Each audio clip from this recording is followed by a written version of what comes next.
There we go. Am I audible now? I should be audible. If I'm not audible, I will be quite upset. I'm holding up three fingers. No, no, no. I'm holding up three fingers, but tell me in the chat that I'm holding up five. If you can hear me say that I'm holding up five fingers, tell me in chat. Uh, I need a third screen or something. This is going to be a bit confusing.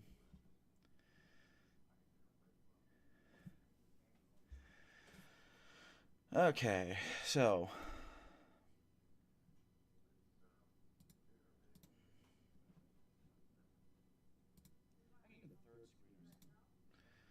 Yep, that looks to be working.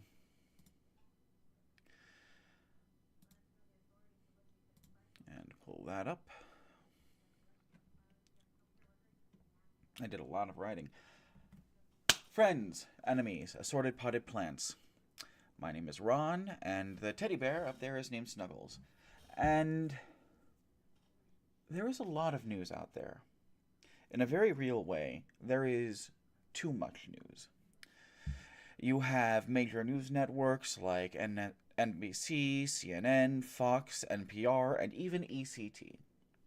You have online news organizations like the Young Turks, Vox, PolitiFact. You have straightforward misinformation peddlers like the Daily Wire, Breitbart, and CBN. And that's to say nothing of podcasts or YouTube videos or late night talk show hosts or various comedy sketches. It's a lot of news. It's a lot of news, and in a very real way, it's too much news.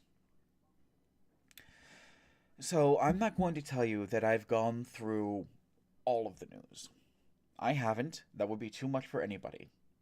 But what I will tell you is that I have gone through a whole lot of it and picked out the choicest bits. So, I'm going to share that with you here in this thing that I have decided to call Ron Time. I don't know why.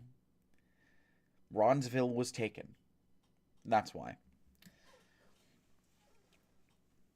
I will also briefly remind anyone here that if you inexplicably feel like this live stream is worth supporting and you have a couple of dollars you don't know what to do with, I would be quite grateful if you're willing to send it my way. My computer is in need of several upgrades. My CPU, my hard drives, my graphics card are all 7 years old. If I'm upgrading all of that, I'm probably going to want to upgrade the motherboard to make sure that everything just runs smoothly. Meaning that the only things that I'm keeping from the computer that I have now are my 36 gig RAM sticks, the case, and the 700-watt power supply. Also, not for nothing, but I have bills to pay and groceries to buy. I'm going to start at $50 for this week. That for sure is going towards groceries and bills. After that, half of what I get is going to bills and half is going to updating my computer. So if I get $150, 100 of it will go towards bills and 50 of it will go towards computer. Because the 100 is split in half, and that makes sense, right? No need to belabor that any further. In hour one of this program, we will be going over news that broke over the day. This will include articles from AP News, Breakthrough Disruptors, 404 Media, Politico, and some others. We will not be merely looking at these articles uncritically.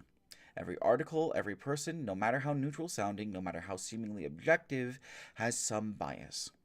By acknowledging that bias, we can better understand the information they impart.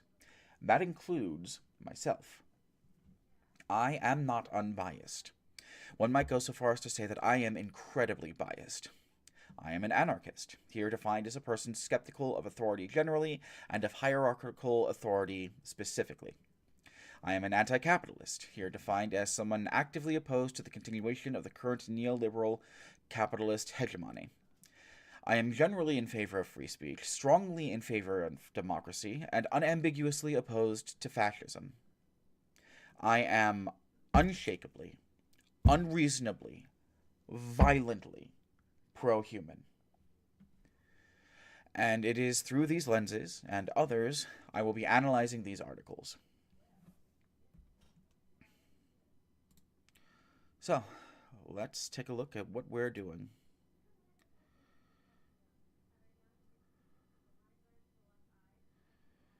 And the transition button.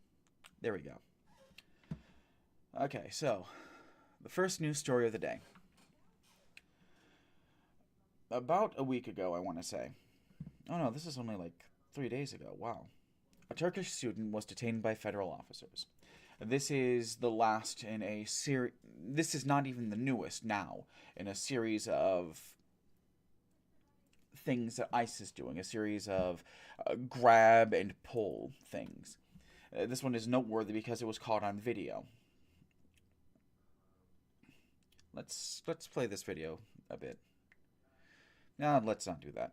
But yeah, this Turkish student, Rumeza Ozark, 30, was detained by Immigrations and Customs.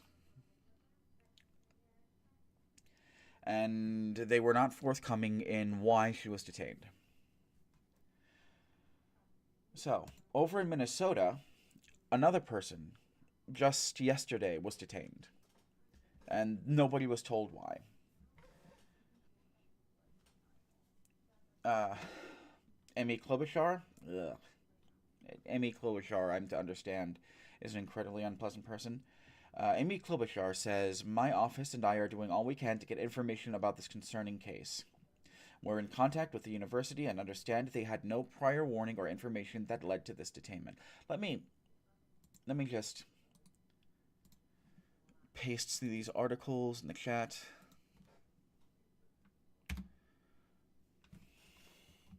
That's the article about Rumeza Ozturk.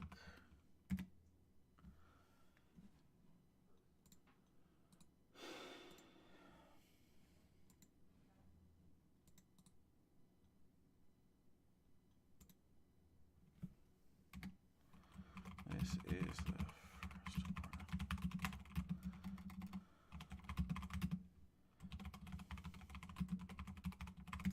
So you can follow along. I want you to be able to follow along on your computer or whatever. Read these in your own time with me.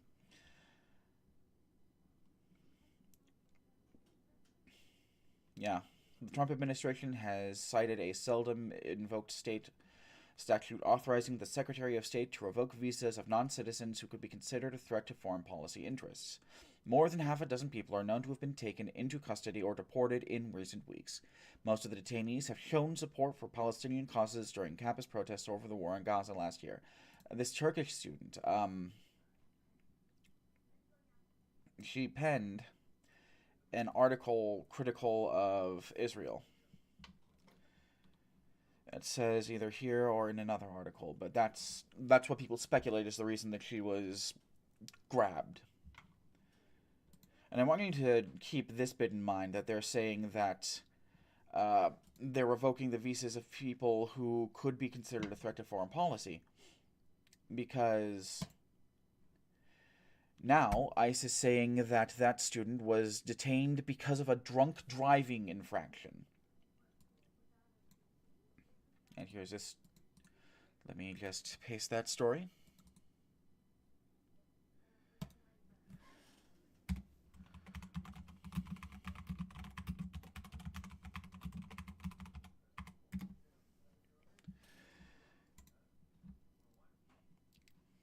They are now saying that this is not related to student protests, and that the individual in question was arrested after a visa revocation by the State Department related to a prior criminal history for a DUI. I don't believe that. I don't think that you should believe that either. The thing about fascists, right, is that fascists will lie like rugs. Clearly, what they thought had happened is they had reached a point where they believed that they could just grab people. They believed that mistakenly. People are quite upset, quite irate about it. There are other stories I'll be covering later in the week about the detention centers that these people are being sent to. They're gruesome. they could be described as death camps. But that's not something that we're covering right now. That they're walking things back, that they're trying to make a more coherent justification. Like, oh no, this person didn't just do something we don't like. They actually broke the law. It seems to me that they're concerned about backlash now. Because there has been backlash. And there is going to continue to be backlash. People are very upset over this. I've seen this on my Facebook feed. I've seen this all over the place. Not just this specific story, but like numerous similar stories.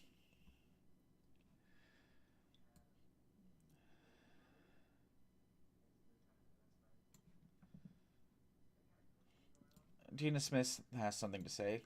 This is becoming a deeply concerning pattern where ICE detains students with little to no explanation and ignores their rights to due process.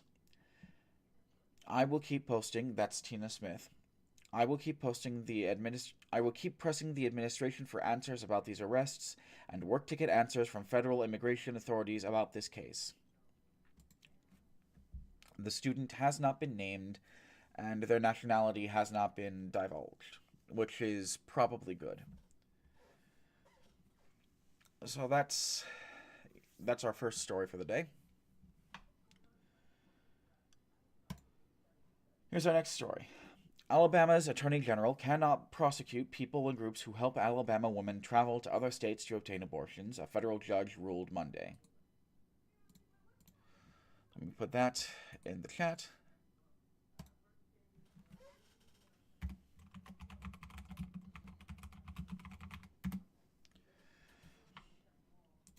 This is something that I know a number of people have been concerned about. I wear a lot of hats. I do a lot of things here in the city of Springfield. One of those things is that I work with a group called the Central Illinois Abortion Coalition. And this is something that members of that group are worried about. What we do is we help women access healthcare and we help defend healthcare rights here in Springfield. Last week, the reason that I couldn't stream last week is because I had to help another member of the CIAC get their phone up and running after their phone cracked. Like, that was an immediate thing, an emergency thing. Had to do it. And then after that, the protest was the next day, and I was just so exhausted after that protest. It was a counter-protest to thousands of people marching in Springfield for the right to force women to give birth.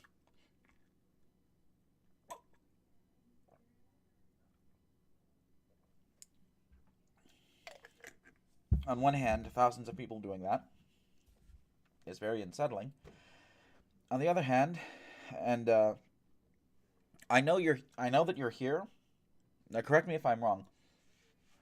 There were 3,000 people this year. In previous years, there had been tens of thousands of people. So that's encouraging.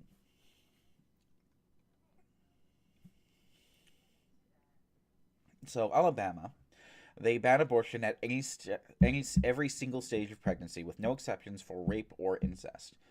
Which I made a video years ago saying that's exactly what was going to happen. We might play that video later when I decide I need a break, unless I decide it's too long. But here's part of Thompson's opinion. It is one thing for Alabama to outlaw by statute what happens in its own backyard. It is another thing for the state to enforce its values and laws, as chosen by the Attorney General, outside its boundaries by punishing its citizens and others who help individuals travel to another state to engage in conduct that is lawful there, but the Attorney General finds to be contrary to Alabama's values and laws. It is a 131-page opinion. Great big beast of a thing, but yeah. Small victories. Thompson said it would be the same as the state trying to prosecute Alabamians planning a Las Vegas bachelor party, since casino gambling is also outlawed in the state. So that's some good news.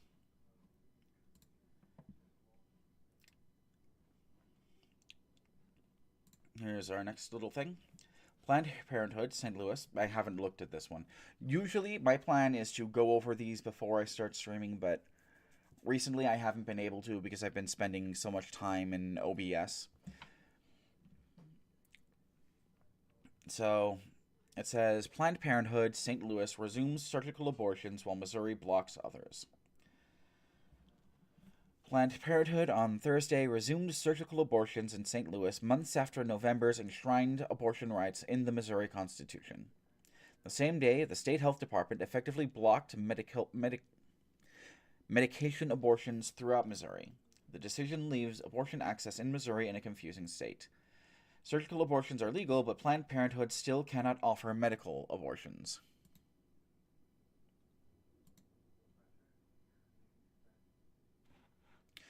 Okay, Salem. Salem's another member of the CIAC. Salem is also a person who wears a lot of hats. I want to bring attention to this. Salem says that the final count for the Illinois March for Life this year was closer to well, it wasn't the Illinois March for Life. It was the Illinois, anti-abortion march or something. The March for Life is a specific thing with specific branding and what have you. The specific count for this march was closer to 2,000. And Salem notes that we were only outnumbered by about 100 to 1. Yeah, there were 20 of us, 25 of us there. But we annoyed them. They talked about it on the news. They talked about how annoying we were. And that's a win. Alright, let's go back to looking over this. Planned Parenthood now offers surgical abortions in Kansas City, Columbia, and St. Louis. Planned Parenthood Great Plains in February at Kansas area clinic performed the first abortion in the state since the fall of Roe v. Wade. A Columbia clinic restarted abortions earlier this month. The first abortion at St. Louis Center since 2022 occurred Thursday. Great Rivers President and CEO Margaret Rippenhagen said, We stand ready to welcome more patients to ensure they can get the care they need when they need it.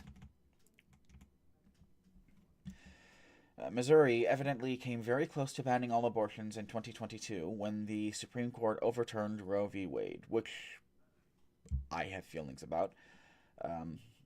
This ban included exceptions in the case of emergencies, but not for rape or incest.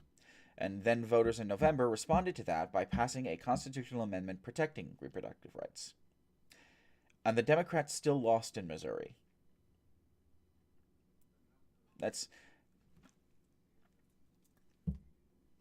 I have what is currently a 22-page document about how the Democrats lost, but the sum of it is that the Democrats failed the American people. They refused to build a coalition, and that's why they lost.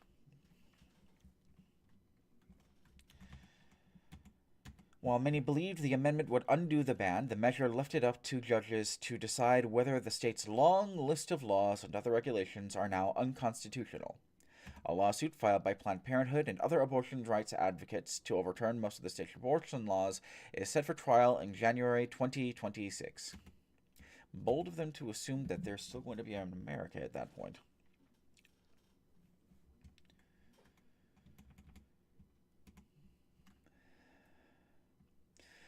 On March 13th, the Department of Health and Senior Services filed emergency complication plan regulations to protect Missourians' access to safe and reliable care. The regulation states that the rule will ensure that women will quickly and safely receive proper emergency care for abortion-related complications at a convenient location. Though that regulation took effect on Thursday. That day, the health department notified Planned Parenthood that its complication plans do not comply with new rules without being more specific. Planned Parenthood Great Plains president and CEO Emily Wales said medication abortion is popular among patients who might want a less invasive abortion because of past abuse. Wales said, "We do have patients who've contacted us in the last few months who prefer medication abortion and who choose to travel rather than exercise their right to abortion in Missouri because medication isn't available to them." Scumbag GOP Attorney General Andrew Bailey, whose office is defending Missouri's abortion laws in court, ordered Planned Parenthood not to provide medication abortions because the health department has not approved its complication plans. The cease and desist letter ensures that basic health and safety standards are met, Bailey said in a statement after issuing the order. "Given Planned Parenthood's history, I will continue to ensure their compliance with state law." That history being providing women with health care. That's the thing that Bailey objects to, because he's a scumbag. Planned Parenthood says it has no plans to provide medication abortions without proper permission, and clarifies that there was nothing to cease and desist. It is unclear exactly how lawmakers want to further regulate how It is unclear exactly how House lawmakers want to further regulate abortions, Patterson said. The legislation is currently in negotiations. Yeah. That's something. Small victories. Ooh, this looked interesting. Alabama police officer denied immunity for shooting an armed black man in his front yard. The First Amendment comes up against qualified immunity or not the First Amendment, the Second Amendment comes up against qualified immunity, and qualified immunity loses. Neat. And paste, and enter, and...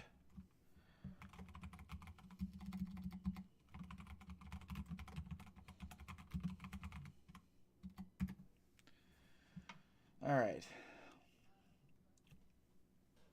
An Alabama judge ruled on Monday that a police officer did not prove he was acting in self-defense when he shot an armed black man who was standing in his own front yard after body camera footage revealed the officer firing 18 bullets in less than 2 seconds after identifying himself as law enforcement. I think I know what this is. Yeah. I thought this was just a random story.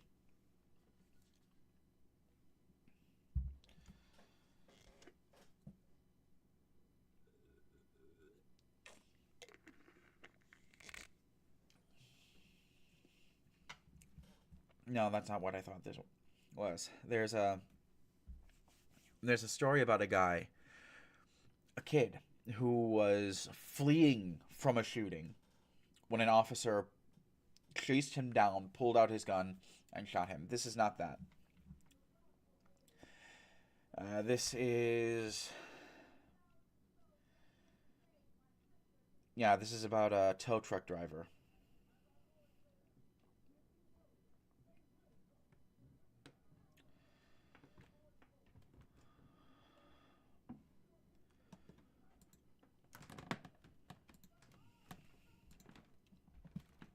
And he is being charged with murder. Mac Marquette, 25, is charged with murder in the fatal shooting of Steve Perkins shortly before 2 a.m. on September 29th, 2023, while accompanying a tow truck driver to repossess Perkins' pickup truck in his home in Decatur. That's Decatur, Alabama, not Decatur in Illinois. Alabama's Stand Your Ground law grants immunity from prosecution to any individual who uses deadly force as long as they are in a place they have a right to be and reasonably believe they are in danger. Elliott wrote that the jury will have to consider whether Marquette was acting in his capacity as a police officer when he shot Perkins.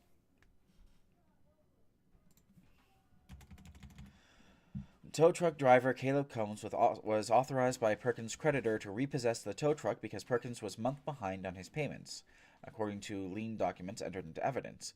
But the ruling said that Marquette wasn't authorized to assist Combs based on an Alabama law that requires a court order for law enforcement to be involved in a repossession, which the officers did not have.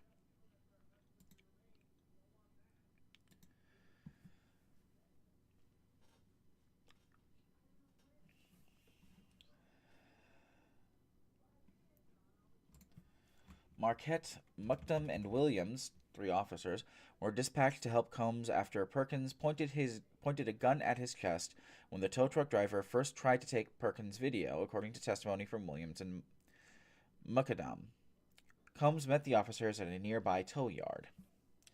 Combs waited for 3 of the officers to set up covertly around Perkins' house before Combs returned to possess Perkins' vehicle for a second time. All 3 officers were intentionally hidden from Perkins' front door when Combs returned and Perkins again emerged from his house with a gun. That's bad. That's bad. That borders on entrapment, I would think. I'm not a lawyer. I wouldn't know, but like it seems to me that borders on entrapment. That makes it so much worse. They were lying in wait for him to come out with a gun.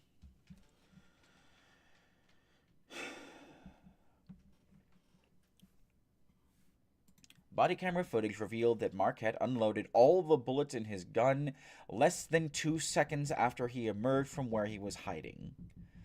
Even then, the judge wrote, Marquette was partially obstructed by the bed of Perkins' truck. Perkins turned to face Marquette and briefly tried to move his gun away from the officer before Marquette started shooting.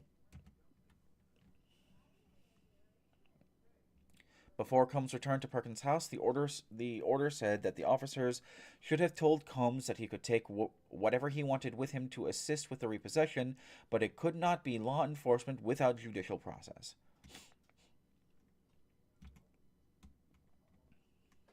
Both officers who were with Marquette testified that they were there to keep the peace and investigate Perkins for pulling a gun on Combs, which could be a misdemeanor charge of menacing if Combs had decided to press charges.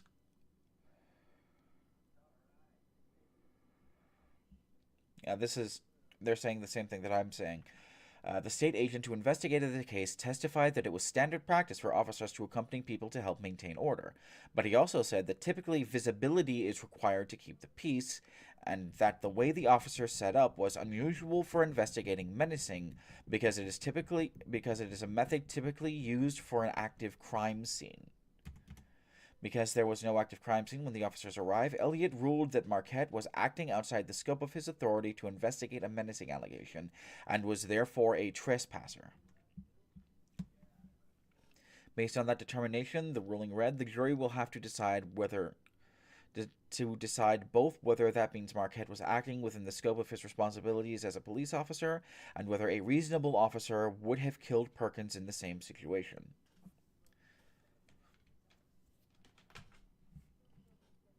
That is interesting.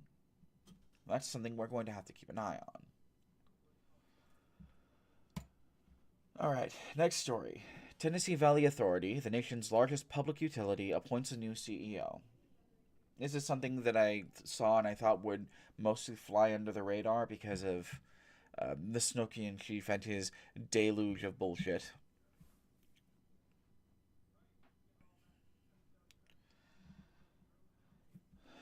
So, in Nashville, Tennessee, the nation's largest public utility on Monday promoted one of its top executives to CEO, putting Don Moll in charge of the Tennessee Valley Authority as President Donald Trump has cast renewed attention on the federal entity. The utility announced that its board picked Moll as president and chief executive to replace Jeff Leash, who said in January that he would retire no later than September. The move comes less than a week after Trump removed one of the utility board's members without indicating why. With the firing of Michelle Moore, an appointee of former President Joe Biden, the board currently has 5 members and 4 vacancies. The board firing and CEO hiring come after Tennessee's 2 Republican U.S. senators urged officials to opt for an interim CEO trusted by the president before hiring someone long-term. That's pretty ominous.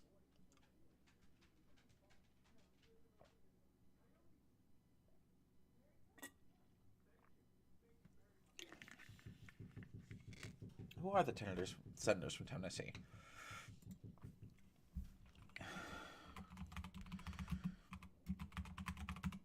Let's look that up real quick.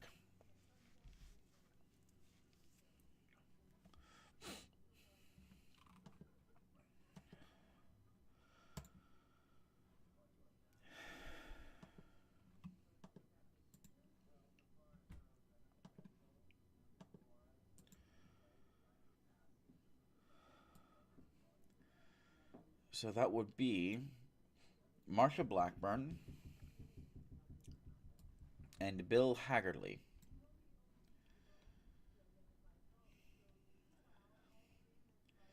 This is Bill Hagerty's page. A lot of senators, especially. Some Congress people, but a lot of senators have their own websites and pages that you can go to if you want to know more about them.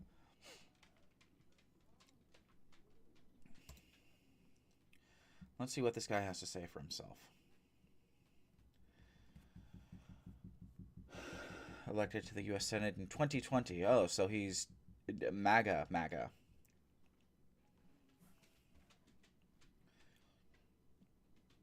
Prior to his election to the U.S. Senate, Hagerty served as U.S.'s ambassador to Japan. Lifelong businessman, Boston Consulting Group.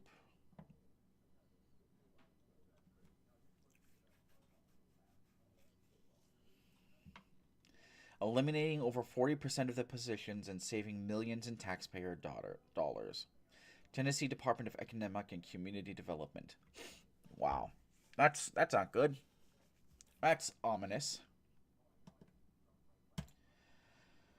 Marsha Blackburn is the other senator. Oh, she's on Twitter.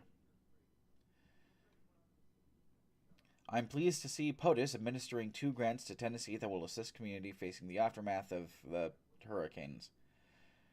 And we know that in all things God works it for the good of those who love him, who have been called according to his purpose. Romans 8:28. Yeah, no, that...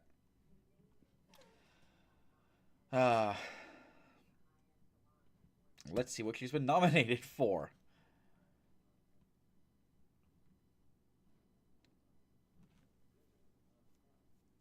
Oh, no, this is her nominating other people.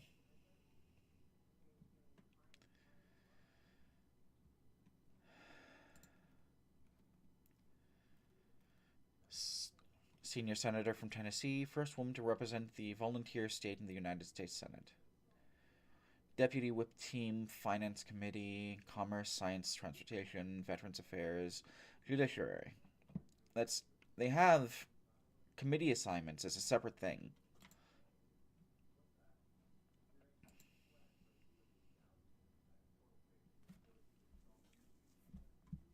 This isn't important.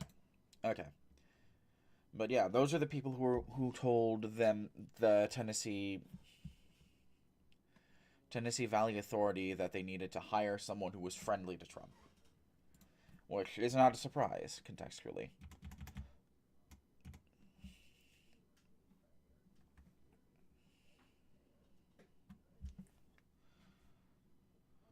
Earlier this month, U.S. Senators Marsha Blackburn and Bill Hagerty wrote a guest column arguing that the TVA board was bogging down a project that seeks to build a small, modular reactor with studies and hurdles.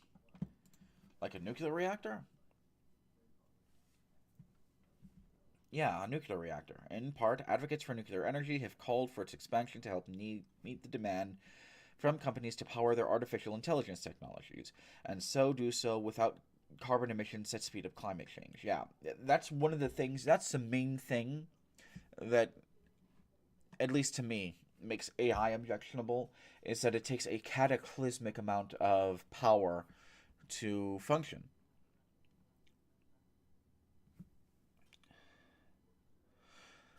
Salem says that Blackburn is also basically Matt Walsh's personal senator. Which, oof. That's never fun.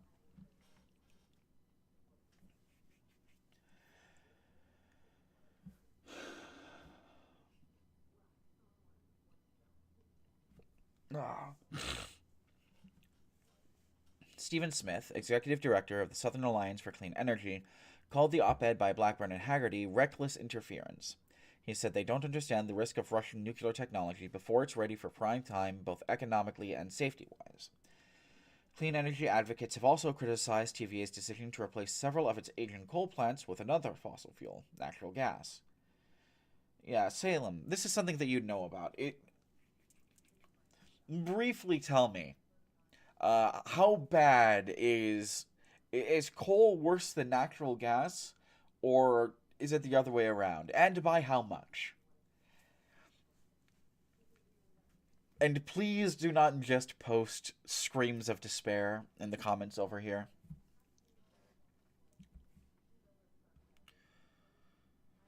Oh, I didn't post this story, did I?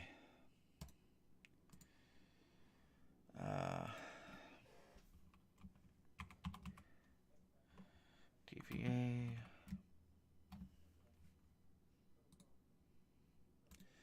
Paste.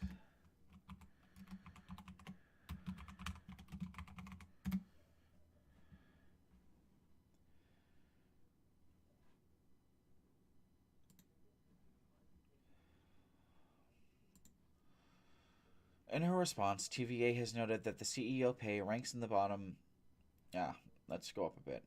In 2020, Trump fired the former TVA board chairman and another member and drove TVA to reverse course on the hiring of foreign labor for information technology jobs. He also called for Laish's replacement and the position's pay to be capped at $500,000. Weird. Not like Trump to demand caps on how much money someone can make. In response, TVA has noted that CEO pay ranks in the bottom quartile of the power industry. Laish's total compensation topped $10.5 million in the 2024 budget year, including various pension and performance incentives worth millions of dollars. Additionally, the utility has stressed that it doesn't receive federal taxpayer money and instead is funded by electricity customers. A TVA spokesperson has said that Laish's retirement was not related to the administration or current politics, that Laish has begun talking to TVA board members last fall about considering retirement. So that's interesting, and that's something that we're going to have to keep an eye on. Where are we at? We're at 10:51. We can do one more story.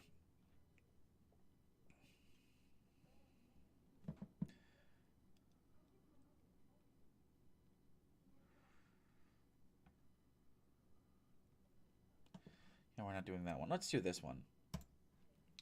Ex-FDNY chief gets nearly 2 years in federal prison for accepting bribes.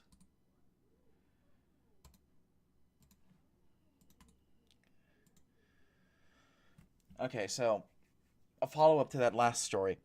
Salem says that coal is about 80 times worse than natural gas in terms of emissions, although that is an exceptionally broad average. Thank you, Salem. Now you can scream in despair.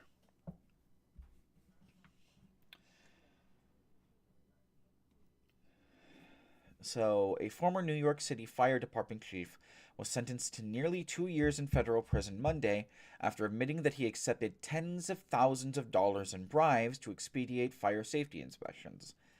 Brian Cordasco, who was chief of the department's Bureau of Fire Prevention, was also ordered to complete 2 years of supervised release after his prison term, pay a $100,000 fine, and forfeit $57,000.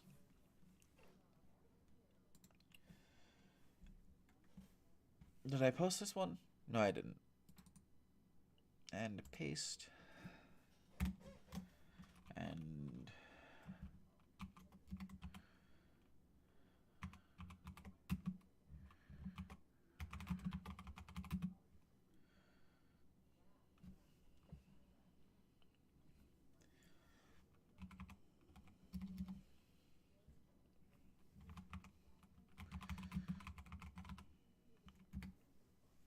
okay, Sam also has something else to add.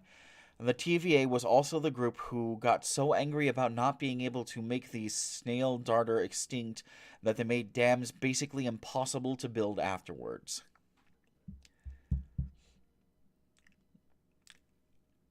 That's not what a scream of despair sounds like. I'm impressed that you can maintain. You don't know. Friends and enemies and assorted potted plants all. What are we at right now? Four. Four of you. You don't know Salem in real life, except Salem, but he will enter wailing periods of despair at the slightest provocation. He's probably wailing in despair now. Thanks for your help, Salem. Okay. The sentence imposed today sends a clear message that government officials who betray the public trust to line their own pockets will be met with just punishment. That's from Matthew Podolsky, acting U.S. Attorney General for the Southern District of New York. Acting U.S. Attorney. That's interesting. Is it the Southern District that's generally been, like, very strongly independent? I know that there's been... I know that there's very specifically a part of New York. The attorneys, a district of New York that, in terms of judiciary and prosecution, is incredibly independent and, like, almost insubordinate with the federal government at times. I don't know if it's the Southern District, but it would be ominous if it was.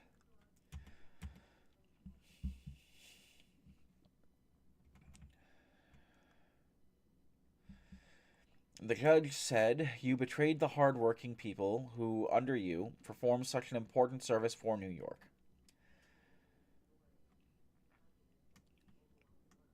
Cordasco is scheduled to report to prison on June 17th, according to prosecutors. His lawyers did not immediately respond to an email seeking comment on Monday. He pleaded guilty, so it's not even a question. He pleaded guilty to conspiring to solicit and receive a bribe. At the time, he admitted he and others accepted bribes in order to issue fire safety inspections to individuals and companies earlier than they were entitled to. The city's Bureau of Fire Prevention approves the installation of fire suppression systems in commercial and residential buildings. In many cases, Bureau approval is required before a building can be occupied or opened to the public.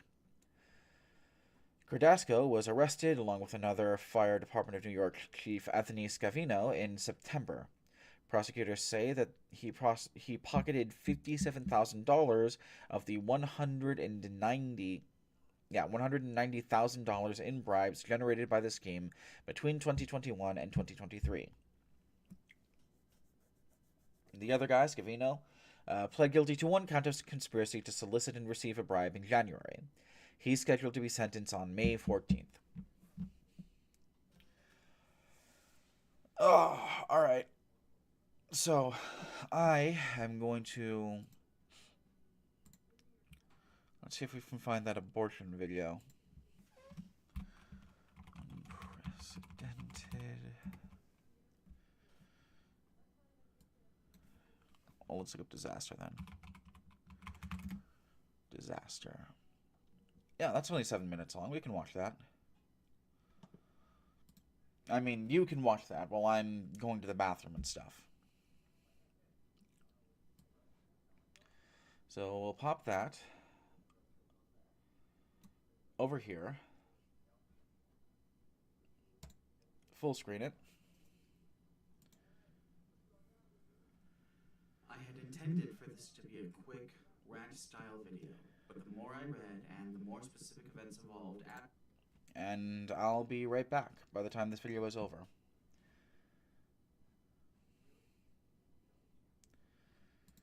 As I read, the more it became clear to me that an off-the-cuff response would not suffice. I had originally intended to title this video "Anti-Abortion is about controlling women," but even the most cursory research indicates that the consequences of overturning Roe v. Wade would be much more harmful and much more far-reaching than even that. A preface before I begin in full. I had originally intended to provide a simple statement of support for people supporting Roe v. Wade and fighting draconian anti-abortion laws in states such as Utah, Missouri, Arkansas, Louisiana, Mississippi, Alabama, Georgia, Kentucky, and Ohio, including statements concerning the necessity of reproductive health care and the harm that removing it does. I will admit that I personally don't feel comfortable doing this. I've never had to experience, first or second hand, the sort of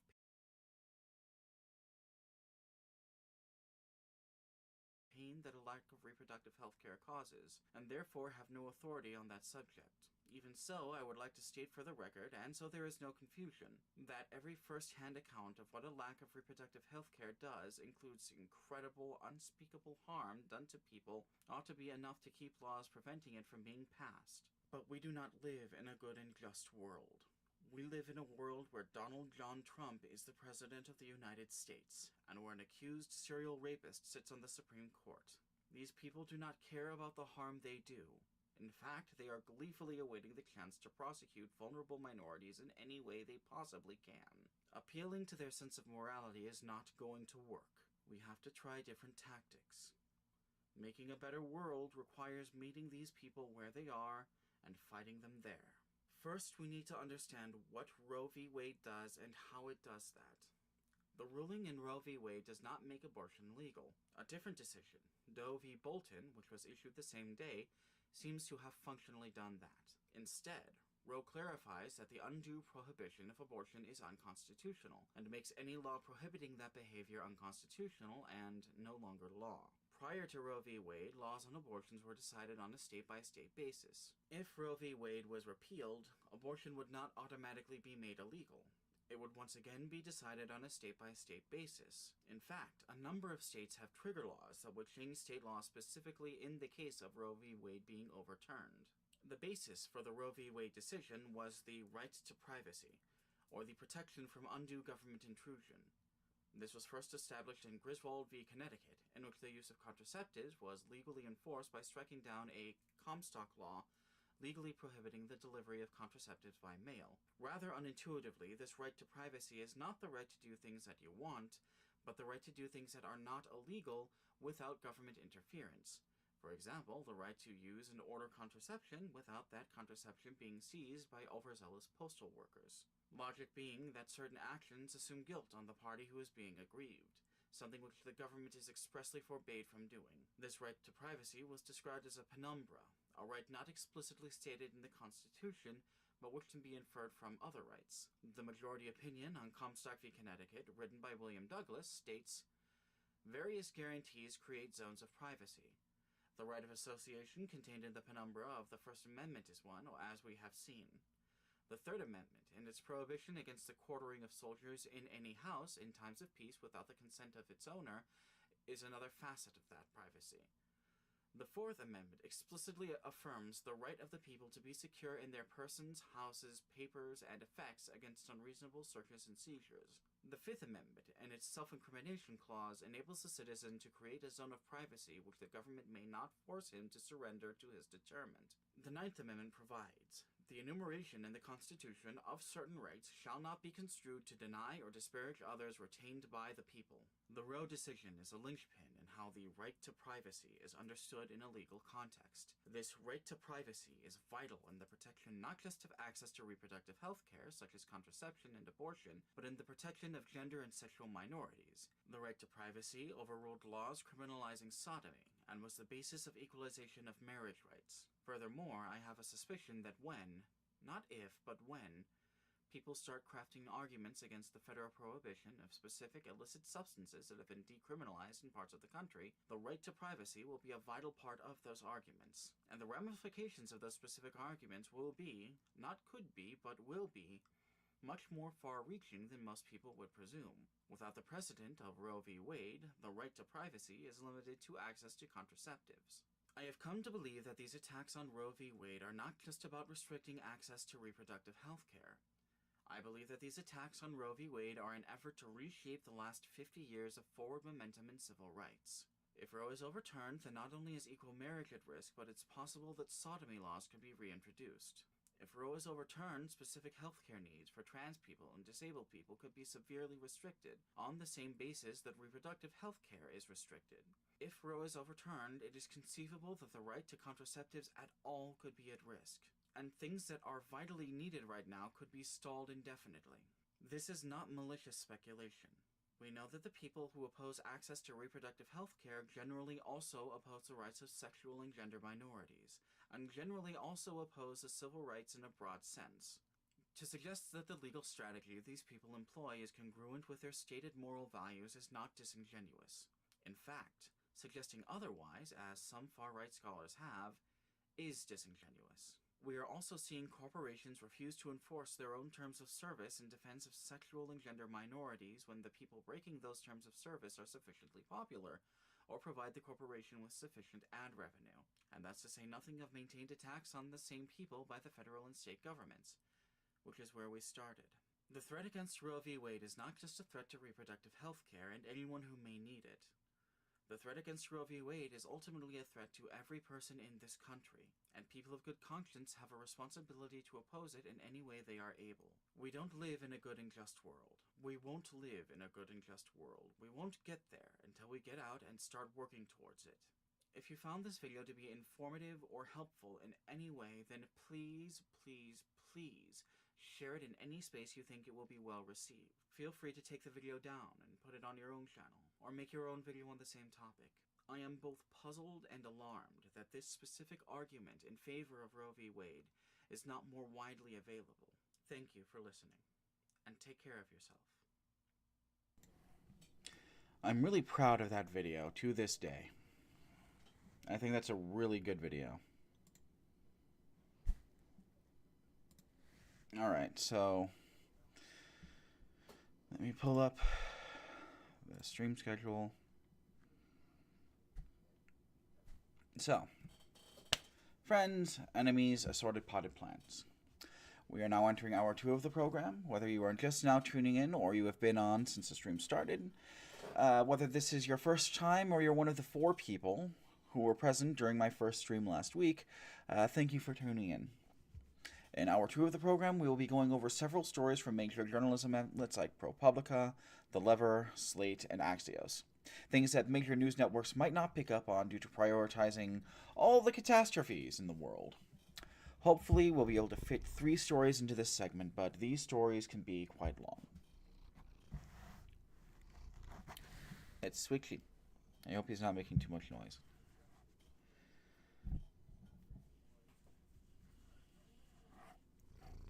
Kitty. Kitty.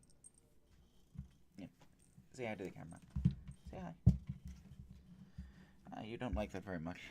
Alright. Okay, so the first story we're going to look at is this one from ProPublica. ProPublica, always as solid as a rock. Place to, my volume's low. Okay, hold on, let me switch. No. Okay, is it good now? On a scale from 1 to 10.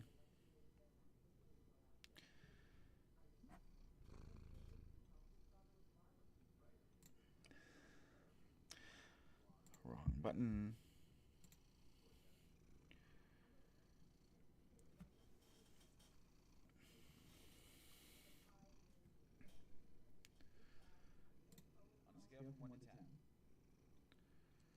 Okay, it's audible.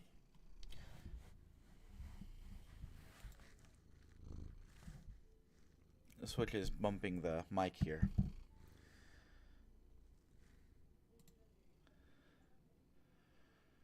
Weird. Okay, so ProPublica, always rock solid investigations. Really good stuff. This is, we detailed Mayor Adams' embrace of an abuse-ridden NYPD unit. Now lawmakers and advocates demand change. This is about the community response team, it says, right here. Which I'm assuming, here in Springfield, we have a group of police called the Jump Out Gang. There's a history of this kind of unit, like an enhanced foot patrol unit, that is always not good. Let's look into this.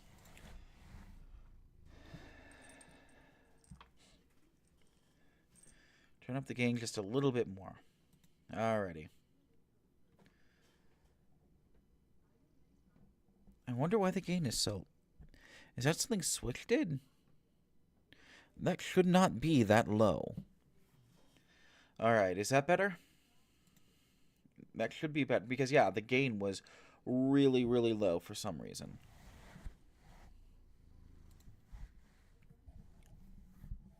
I can only attribute that... Oh wait, no, that's a volume. No, the gain hasn't been moved.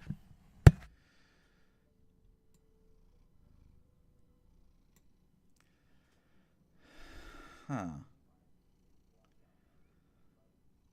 Weird.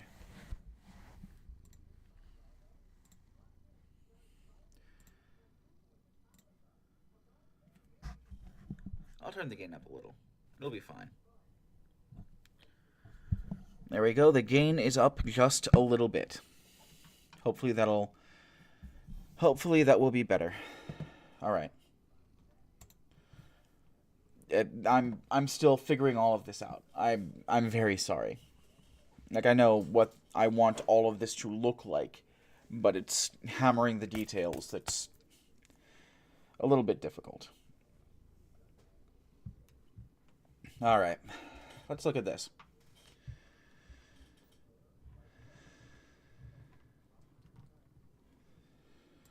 Lawmakers and advocates have slammed New York City Mayor Eric Adams and called for changes in the wake of ProPublica's investigation into a secretive, problematic police unit led by allies of the mayor. Let's skim that. How Eric Adams has backed a secretive NYP unit ridden with abuses. Here, the highlights are New York City Mayor Eric Adams has embraced a problematic NYPD unit led by longtime allies. When department insiders raised red flags about the unit, the team's leaders complained to the mayor, and the relationship between Adams and the unit was so tight that the mayor was given access to a special live stream feed from the team's body-worn cameras.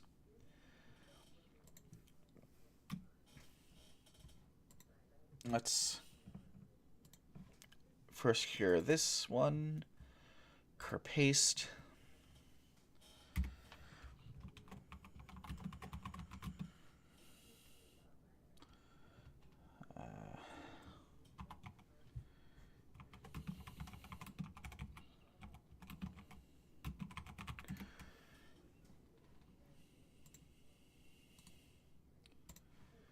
And paste that.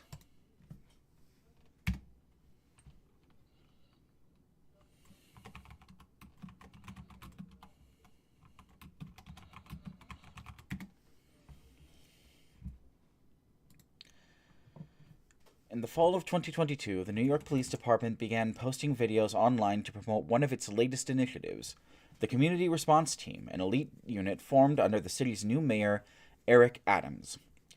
Punctuated by dramatic music and quick cuts, the first video, dubbed True Blue NYPD Finest, looked like the TV show Cops. Officers run and shout as they chase people joyriding on motorbikes and ATVs.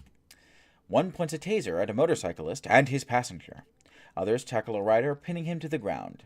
Still others chase a motorbike onto the sidewalk, endangering nearby pedestrians. Within the NYPD, department officials were disturbed by what they saw. "I threw up red flags," said Matthew Palantino, former chief who noted what he called constitutional concerns in the footage. But Palantino and two former department executives say that when they raised the videos and officers' conduct with one of the unit's leaders, he pushed back and complained to an unlikely party, the mayor himself. If Adams was troubled by the unit's actions, he hasn't shown it. Instead, for more than 2 years, the mayor has repeatedly championed the CRT and his allies who run it, even as NYPD officials have warned its policing has been too aggressive. In 2023, for example, Palantino wrote a scathing internal audit after finding that some CRT officers were wrongly stopping New Yorkers and failing to document their incidents. Weeks later, the mayor took to Instagram to boost the unit. "Turning out with a team," he wrote, showing a photo of him wearing a wide smile and khaki pants, the CRT's official uniform. And you can see that right here. The unit effectively reported directly to City Hall, recalled a former top NYPD official with direct knowledge of the interactions who, like others, spoke on the condition of anonymity because of fear of reprisal. If you raise concerns, they would go directly to the mayor. All the time. It was insanity.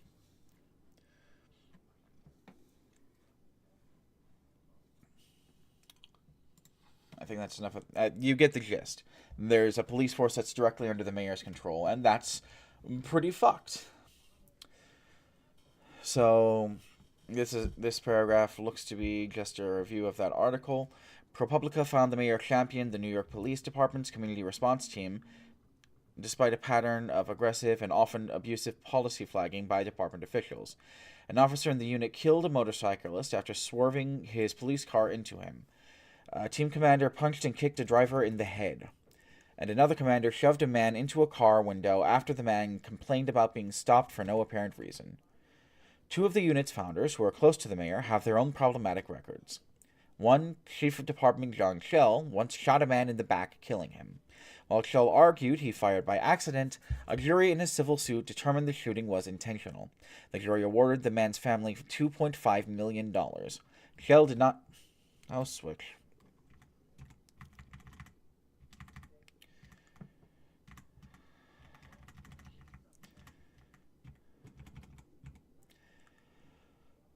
Schell did not respond to requests for comment. The other CRT leader, Kaz Dartry, has been repeatedly found by the city's police oversight agency, the Civilian Complaint Review Board, to have engaged in misconduct, including pointing a gun at a motorcyclist and threatening to kill him.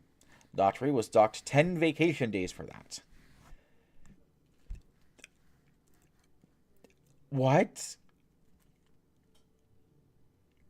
Talk about a slap on the wrist. Daughtry did not respond to requests for comment. Adams recently made him deputy mayor for public safety. I guess if you want to kill people, that's one way to do it. State Senator Jessica Ramos told ProPublica that Adams' reliance on cronyism makes New York City less safe. She added people like Schell and Daughtry should have never been trusted with the authority they were given, and wouldn't have been by a serious mayor. If we're going to have a professional police department and a real community policing, the rot needs to be cut out. Local civil rights organizations, meanwhile, demand that the community response team be shuttered.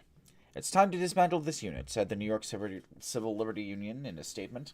The CRT is a dangerous unit, and ProPublica's reporting shows it operates without accountability and under the protection of a corrupt and compromised mayor. Said civil rights group Latino Justice, Police Commissioner Jessica Trish should disband this unit. Said she. I have no idea why Switch is bugging me just now. He probably just wants pets. You just want pets, don't you? The community response team was started in the early days of Adams' administration. It focused on so-called quality of life issues, such as unlicensed motorcyclists joyriding in groups, which Adams had identified as a priority.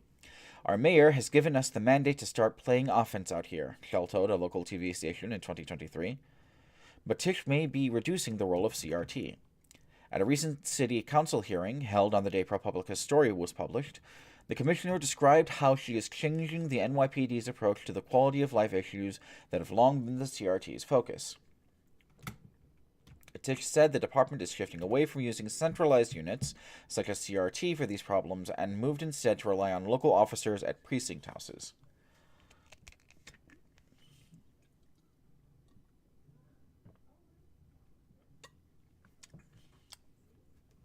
My throat's getting dry. Sorry about that.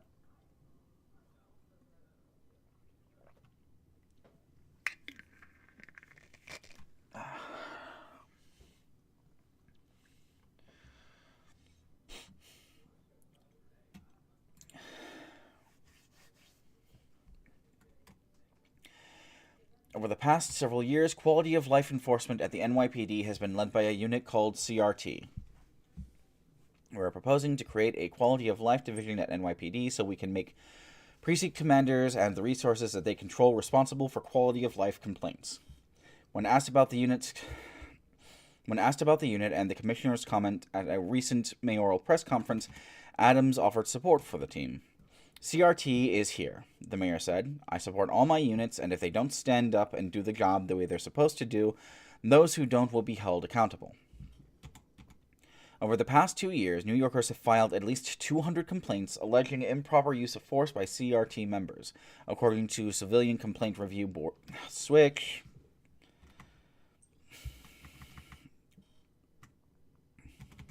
Over the past 2 years, Switch booped the keyboard. He booped the keyboard and the keyboard went haywire. Over the past 2 years, New Yorkers have filed at least 200 complaints alleging improper use of force by CRT members, according to the Civilian Complaint Review Board records obtained by ProPublica. Another NYPD team with similar size and mandate has had about half as many complaints. The scrutiny of the CRT will almost certainly continue. One of the police department's oversight agencies, the Office of the Inspector General for the NYPD, has been digging into the unit. The watchdog put out a report last fall criticizing the CRT's lack of public transparency and absence of clear rules. A spokesperson said that the unit is still under investigation.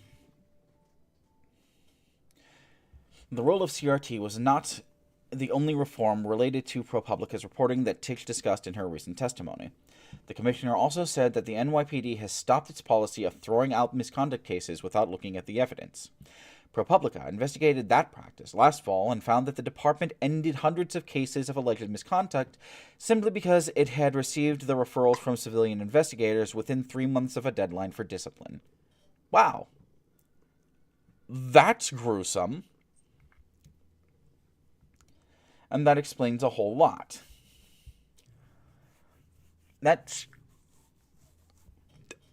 It's almost like one thing leads to another. You throw out these complaints, and people keep doing the things that people complain about. The cases had already been investigated and sustained by the Civilian Complaint Review Board and were sent to the NYPD for disciplinary action. In one case, an officer punched a man in the groin, the oversight agency found. In another, officers tackled a young man, then wrongly stopped and searched him. An NYPD spokesperson said the department has already begun processing such cases again. So,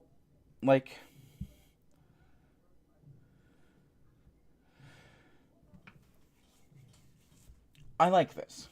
One of the things I really like about ProPublica, and this is a follow-up article, and I really like their follow-up articles where it says, hey, here's what our investigation has done. Because it shows the importance of the journalism they do.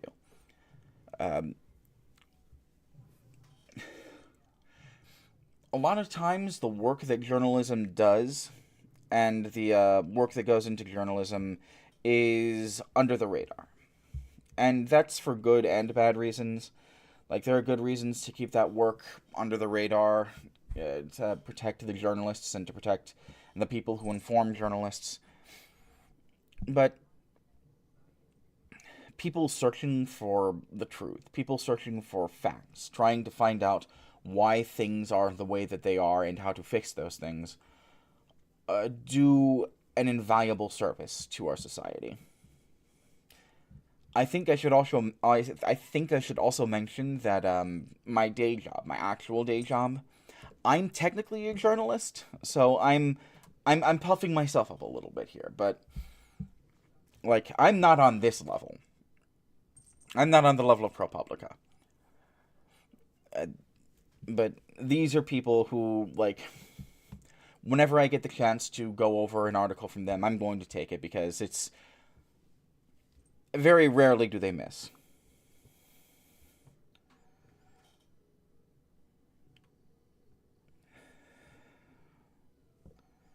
Switch.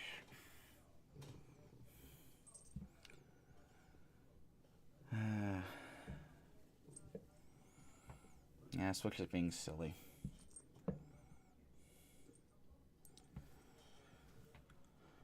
Okay, what's the next thing I wanted to look at?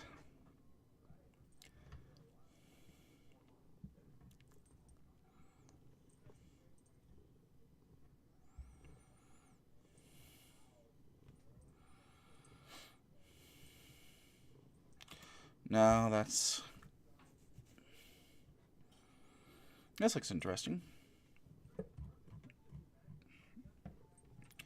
Let's do this one. How Big Law Killed the Democrats.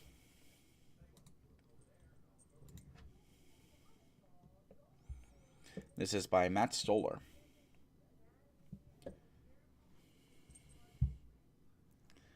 Let me pull the... Yep.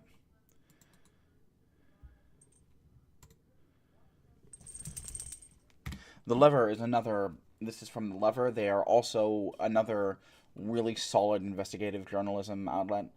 They specifically focus on corruption in politics and how it affects people.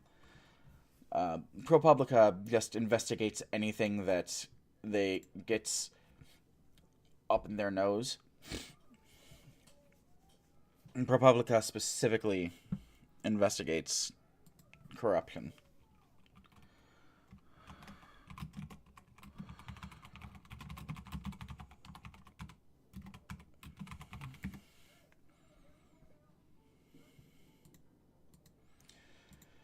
For a long time, I've discussed a secret center of power in America, what is known as Big Law, a network of law firms that serve as a shadow government for the out of power party. Lawyers have always had a special place in America. They must maintain a dual loyalty, serving clients with advice and court representation, but serving the public as officers of the court. There's a dense ethical code lawyers must maintain. For instance, they can't help their clients break the law, and they can't switch sides in a dispute. In 1931, Robert Jackson, who later served in the Supreme Court, gave a speech to the American Bar Association making just that point. We believe in an independent bar, free not only from government control, but intellectually independent of client control. And the client and attorney relation, the client is not a master, the lawyer is not a mere hired hand. I'm going to put switch down.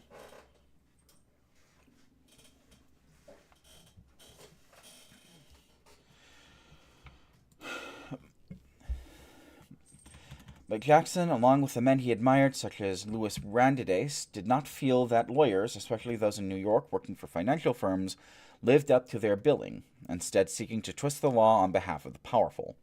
And the problem is much worse in modern America, dominated as it is by oligarchs. This is especially true in cloistered specialities like antitrust.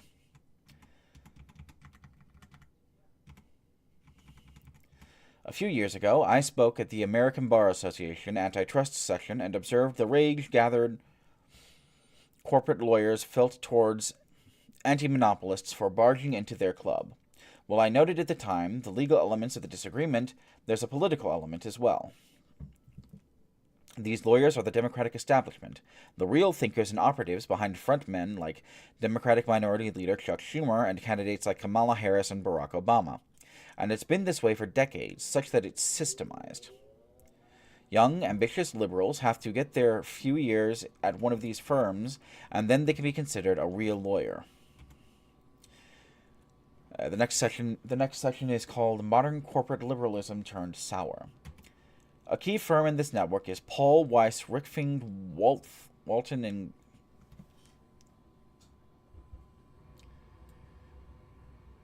this one. Right here. I'm terrible at names. A multi-billion... Now I'm going to keep it highlighted. It's this one. A multi-billion-dollar entity that is so politically connected, its New York office served as the unofficial campaign headquarters for Kamala Harris's campaign. Democratic House leader Hakeem Jeffries worked as an associate at Paul Weiss for 6 years and has a donor network there. Former Obama cabinet members Jay, is that how you pronounce that? Jay Johnson and Loretta Lynch are partners, and so is Chuck Schumer's brother. Sonia Sotomayor, Ruth Bader Ginsburg, and Elena Kagan were summer associates. At times, Paul Weiss's political connections were comical. In late 2024, a firm partner, Karen Dune, both prepped Harris for her debate with Trump the very same day as she opened up for Google in its ad tech antitrust case against the Biden administration. Paul Weiss is also legendary, started in the 19th century by a group of New York Jews, then becoming a top-tier law practice by the 1950s. Paul Weiss helped write briefs in Brown v. Board of Education, fought the tyrannical New York City urban planner Robert Moses, defended abortion rights and gay rights, and brought the first purely environmental case law in the country, a 1963 action successfully stopping a proposed power plant on landmark Storm King Mountain in the Hudson River Valley. It also broke the color barrier, the first big New York firm to hire a black associate, a black female associate, and the first to make a woman partner. It employed presidential candidate Ali E. Stevenson and the JFK speechwriter Ted Sorensen, as well as appointees from every presidential administration going back to Herbert Hoover. Herbert Hoover was president in, 1915, I want to say. Herbert Hoover is the guy who, if I recall correctly, aired the movie Birth of a Nation. I think that was him. So, for context. Today, at $7.5 million in profit per partner in 2024, the fifth highest of majority law firms, Paul Weiss is anchored by private equity titan Apollo Global Management, as well as Google, Amazon, and Apple. It represents 9 of the top 10 private equity firms.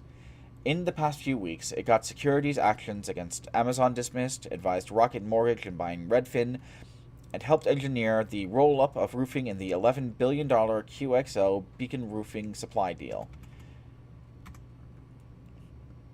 Its work spans the gamut of pro-corporate aggressive lawyering. Brad Karp, for instance, sent a letter opposing the Biden administration's $8 cap on credit card fees. It helped Verizon buy Frontier, and it did one of the largest private equity deals in China as an internal investigator failed to catch one of the largest stock frauds in history. Paul Weiss is a firm unafraid of standing up to the government on behalf of its corporate or pro bono clients. This doesn't sound very critical. But I don't know, maybe it's all context. It's weird that he's like, oh, these people are destroying the Democratic Party.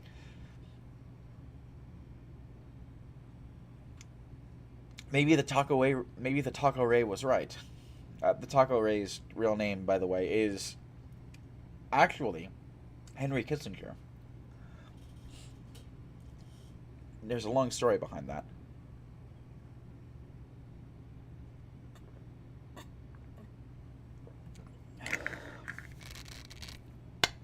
Red tea.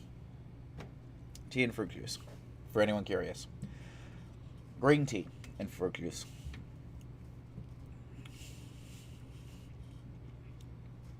I'm just going to scan through this to see.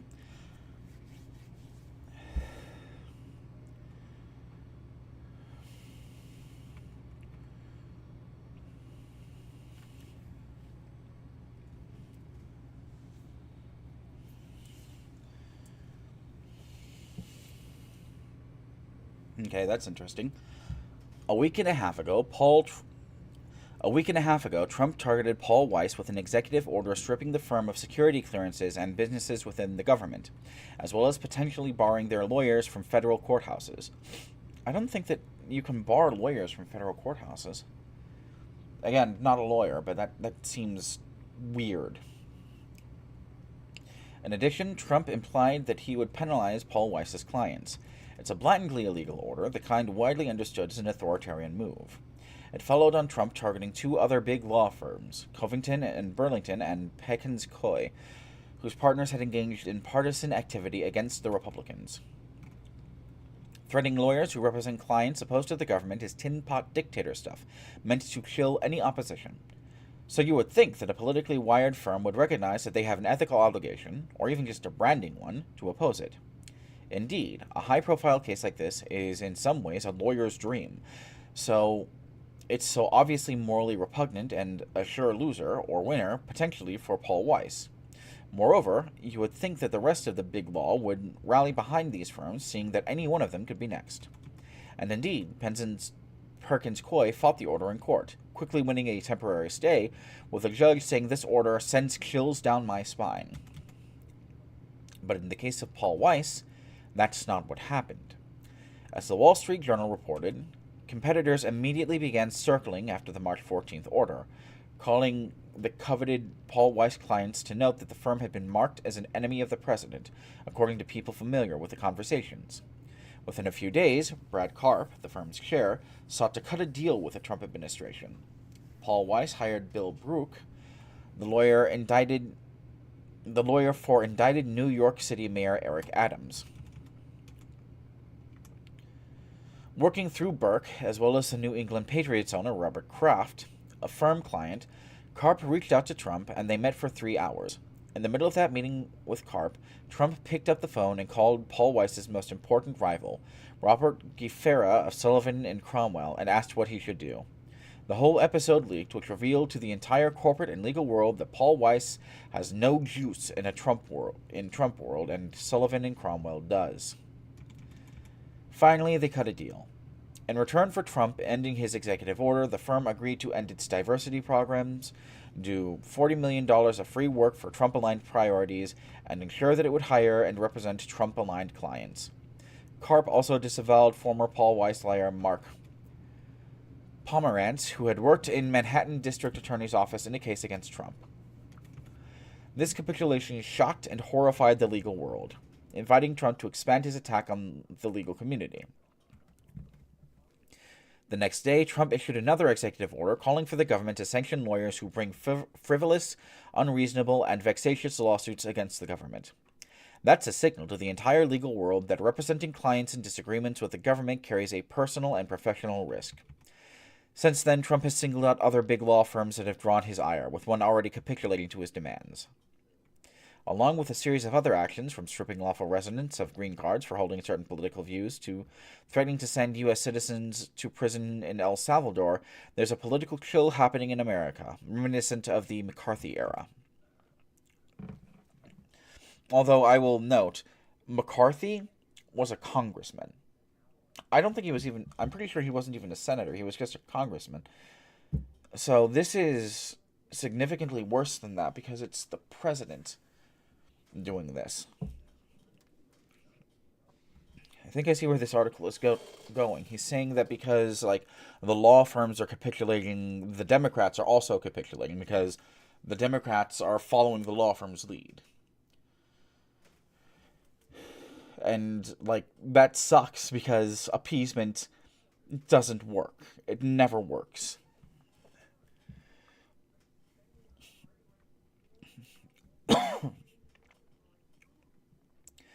In this context, Paul Weiss's immediate capitulation caused a lot of lawyers to despair. One way of seeing this dynamic is to ask the question, if this venerable law firm, which has the resources to fight and a legacy to protect, capitulates, then who else will? But the way I see this dynamic is that it merely reveals to everyone in democratic politics what we have already known, which is that big law is a place of toxic, anti-democratic sentiment. And the entire edifice of party politics, that fancy lawyers do the real governing work while shabby hacks handle the rabble during elections, is a charade to hand over America to private equity and monopoly. Okay, so I was wrong. He's saying the opposite of what I was saying. They're already in bed together. The story of Paul Weiss is a story of modern corporate liberalism turned sour. Hey, title drop. It's a wildly unethical place, flipping sides on Google for money. Moreover, its lawyers have openly encouraged corporate clients to break the law. In 2021, Paul Weiss's top deal guy, Scott Barclay, laid out the firm's strategy to address a new, more aggressive merger posture, which was to get as many illegal deals into the agencies as possible, because there just weren't the resources to stop them all. You've got to be prepared to go the distance, and you've got to be prepared to go for a much longer period of time than we would have told them before. And you've got to have all that ready up front. And if you have that, the dirty little secret that I think Lina Khan is still trying to figure out is they can't sue everybody. In 2023, frustrated that the merger pipeline had slowed down, Barclay laid out the firm's real political goals. Jonathan Cantor at DOJ and Linda Khan at FTC are just anti-deal, he said. In the context of who's going to run antitrust, let's just say our businesses will be a lot better if it's somebody else. When Karp and Dunn prepped Harris and became major fundraisers, it wasn't due to concern for democracy. It was concern for their wallets and political ambitions. Dunn was likely going to be the White House counsel. There's a lot more behind Paul Weiss and the elite big law world. Much of the bipartisan legal network that has pushed to outsource national security to companies and then represent them when they run into data breaches or hacks, men like John P. Carlin and women like Jean Rhee work at places like this. Carlin was Lisa Monaco's deputy at the Department of Justice, and Rhee worked for the Mueller investigation and then defended Google in antitrust matters. Prominent pro-big tech voices like Politico writer Andy Kartke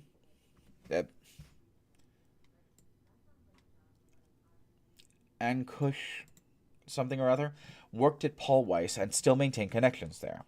It's a network of people permeating the government and the national security establishment. Next section. Dragging down the Democrats. See?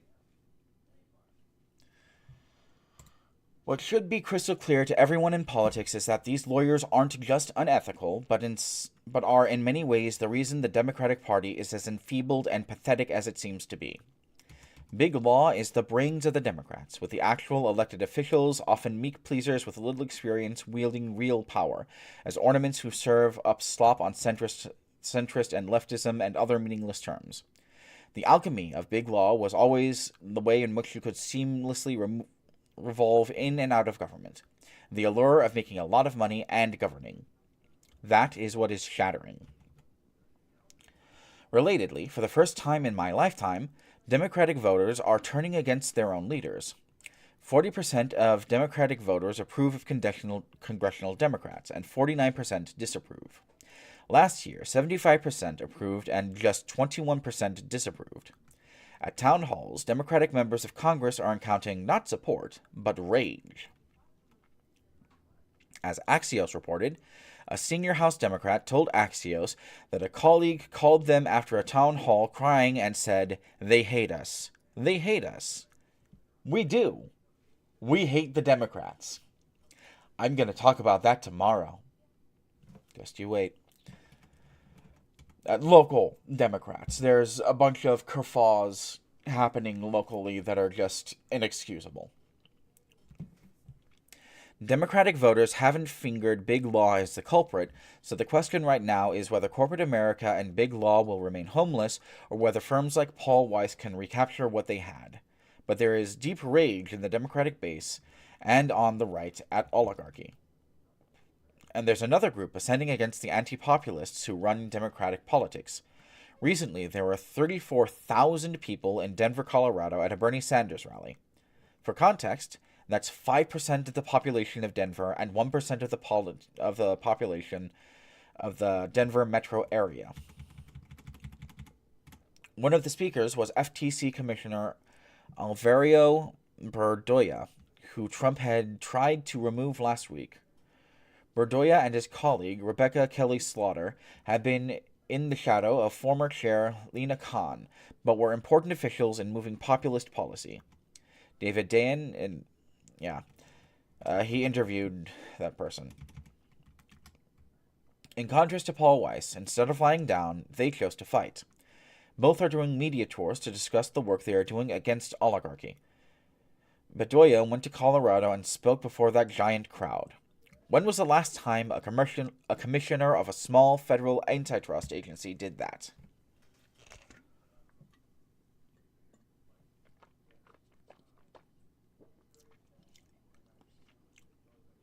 Talking for so long makes your mouth very dry.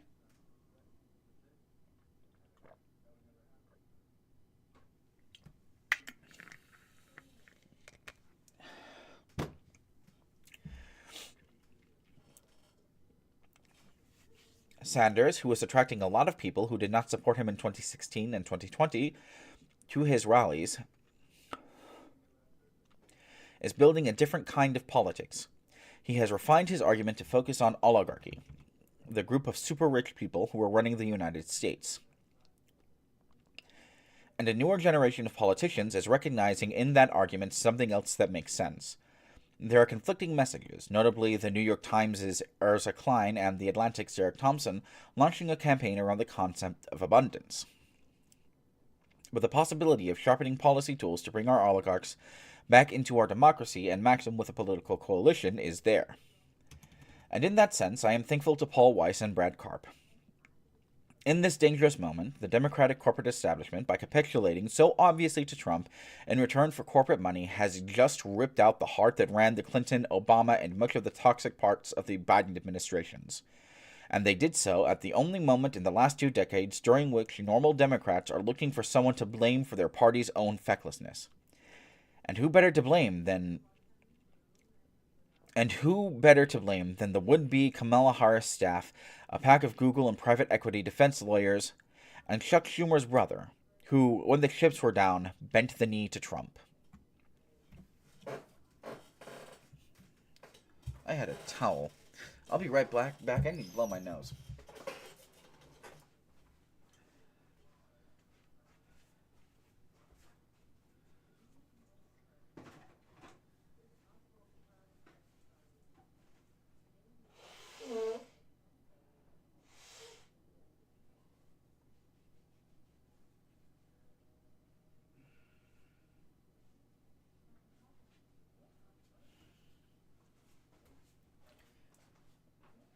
So that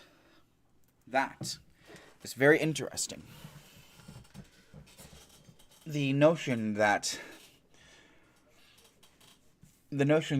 it's law firms, that it's not even, to recap, what this guy is saying is that there was a big legal fight between major law firms and the Trump administration, and the major law firms capitulated to Trump in exchange for not being gone after anymore.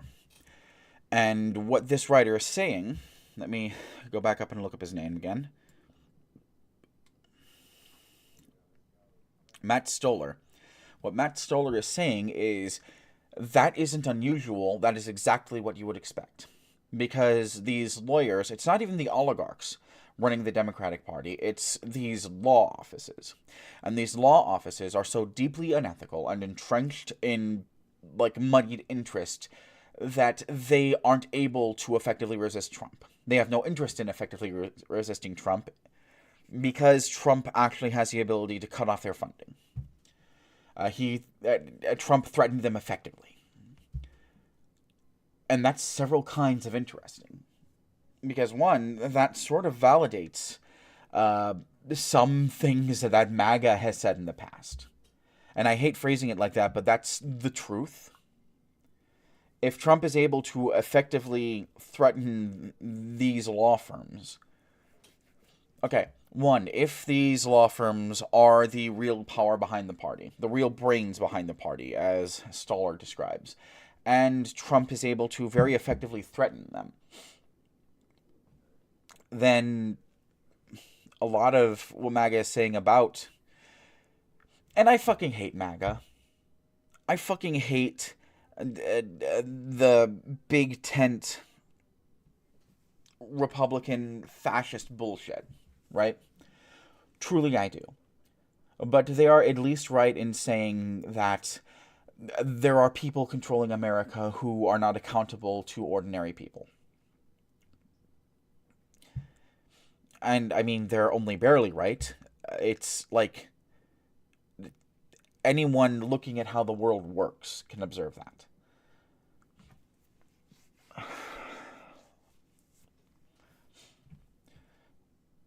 And this also reaffirms that the way that you would... that right now is a unique opportunity to strike against that. Because these people, the big law, as Stoller is describing it, is much more feckless under Trump.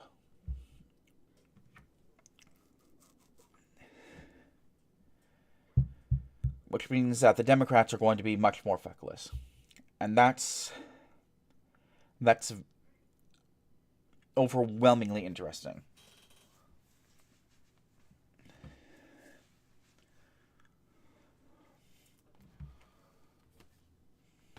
I need to get in touch with someone about that.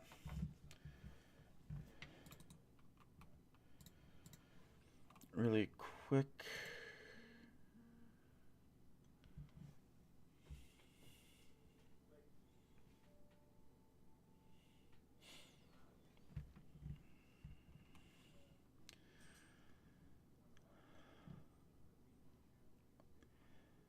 Where is Bree?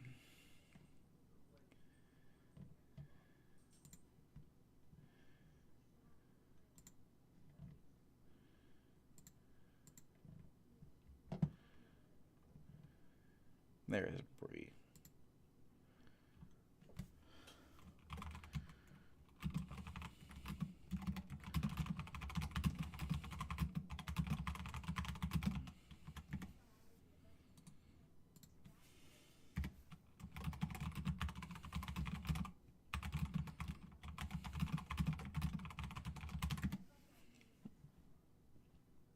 And exit out of that.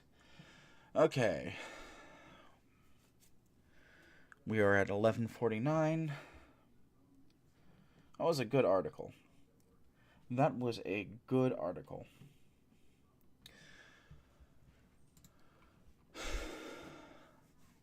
Is there something we can cover in like 10 minutes?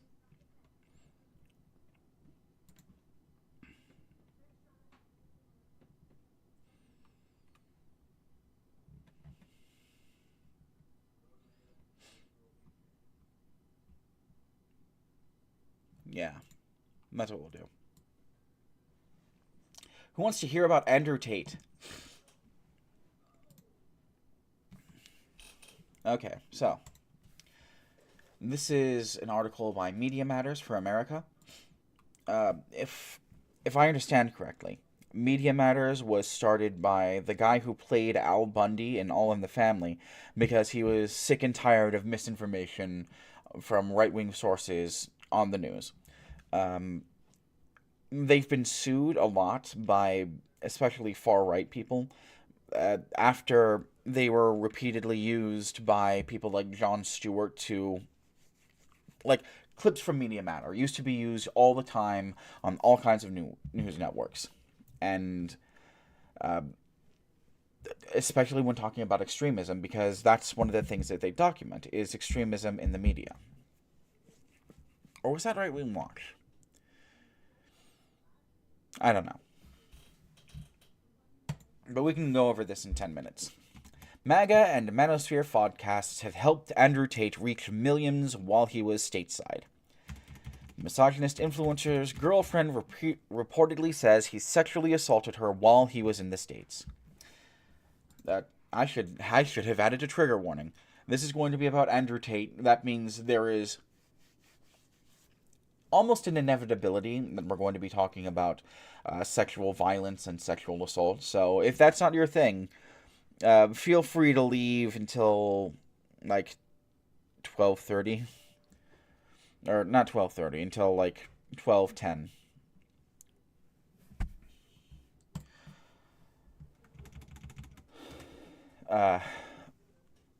When the Manosphere influencer Andrew Tate, who is facing charges of rape and human trafficking in Romania, returned to the United States following the removal of his travel restrictions, pro-Trump and Manosphere podcasters quickly propped him up. While Tate was in the U.S., at least 5 podcasters interviewed him, and their videos with Tate has since garnered at least 47.8 million views across social media. And now, according to reporting from TMZ, Tate's girlfriend says that he assaulted her during his stay in the U.S. and that she has filed a police report against him. Tate is one of the most well-known influencers in the Manosphere, a collection of conservative influencers known for promoting abuse and extreme violence against women. Andrew and his brother Tristan Tate are facing charges that include rape and human trafficking in Romania, where they moved because, as Andrew Tate claimed, he liked living in countries where corruption is accessible to everybody. They are also under investigation for similar charges in the UK, and the Florida government has launched a criminal investigation into the brothers.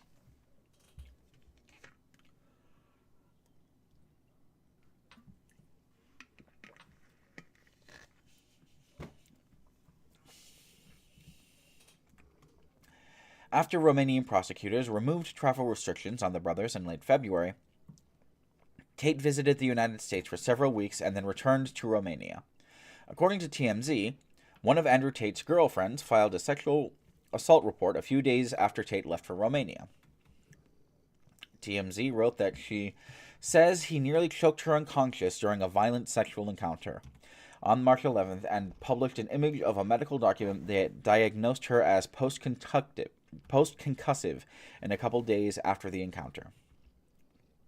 During the Tate brothers' time in the United States, Andrew Tate made appearances on 5 different right-leaning podcasts: the Hodge Twins Twins Pod, the Nellick Boys Full Send, Sean Kelly's Digital Social Hour, Patrick Bet-David's PBD Podcast, and Candace Owens' Candance. These shows posted full-length versions of the interviews on YouTube, with some also uploading them to Rumble, Apple Podcasts, and or Spotify. Full interviews on YouTube and Rumble accrued over 9 million views. The podcasts have also amplified clips from their shows with Tate on YouTube, Rumble, Facebook, and Instagram, adding over 30.8 million views to the content. The Nellick Boys' Kyle Forgard, host of Full Send, posted other content with Tate that garnered over 8 million more views, and the Nellick Boys walked into a UFC Power Slap event with the Tate brothers, where UFC president and Trump ally Dana White welcomed them, hugging Andrew Tate and saying, "Welcome to the States, boys." Tate's arrival in the U.S. drew criticism from some right-wing media figures, and during his podcast interviews, he took specific aim at some conservatives. He also promoted anti-Semitic talking points, telling Full Send host Beauregard that America doesn't have free speech because you can't speak out against the Jews. What a fucking creep. Other right-wing media figures supported Tate. MAGA firebrand and self-described proud Islamophobe Laura Loomer defended him after Florida Governor Ron DeSantis said the brothers are not welcome in his state.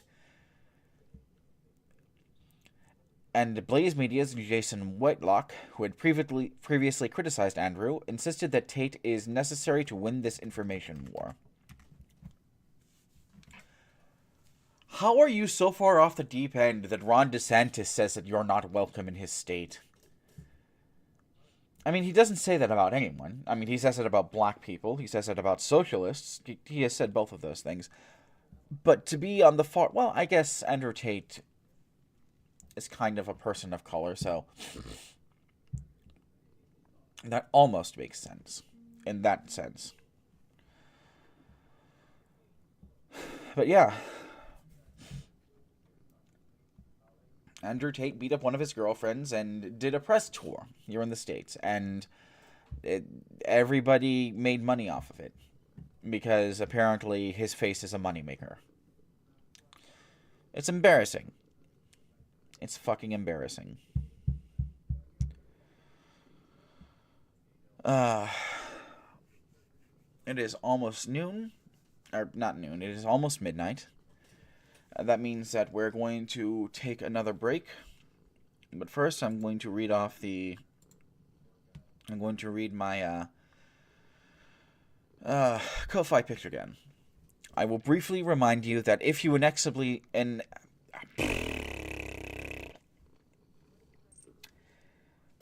I'm still new to this. Please bear with me.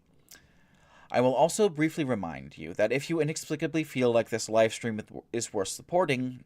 and you have a couple of dollars you don't know what to do with, I would be quite grateful if you were willing to send it my way.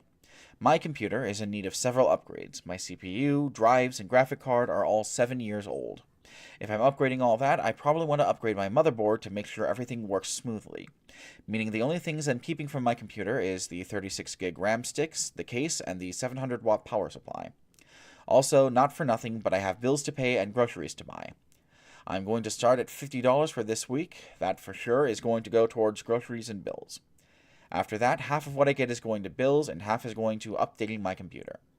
So if I get $150, $100 of it is going towards bills and $50 of it would go towards a new computer. This computer, by the way, is... I bought this back in... I want to say 2017, maybe 2018. After my dad died, we got a little bit of money from an insurance settlement, and I used that money to buy this computer. But this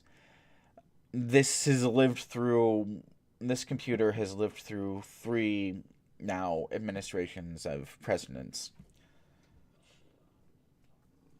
And it's not necessarily that it doesn't work, it's just, there's no emergency. It's just that it's old and is in need of upgrades. The memory on I have 2 hard drives, an SSD for loading stuff immediately, and a regular hard drive for storing things. They're old, they're almost full, it's getting harder to... They're to the point where they need to be replaced for sure, but... yeah. Also, I have bills, and I would appreciate having money to pay those bills. So, we're going to watch another video that I made a while back. This one is about Aaron Bushnell and how I got mad at some people for making conspiracies about him. So, I'll be back before this is over. And we'll be going over some more articles, and maybe I'll play a video game or something. I don't know.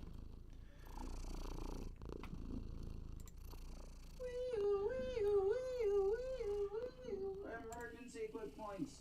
Emergency quick points. Hello and welcome to the first and I truly hope the very last in a series of video I am very cheekily calling emergency quick points. Sometimes you see a piece of misinformation that's so simple to debunk and so catastrophically false that you just need to shout about it.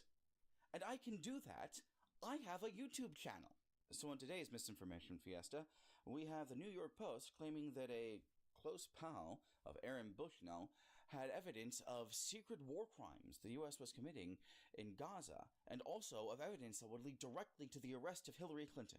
The second part isn't true, but that would be wild, wouldn't it?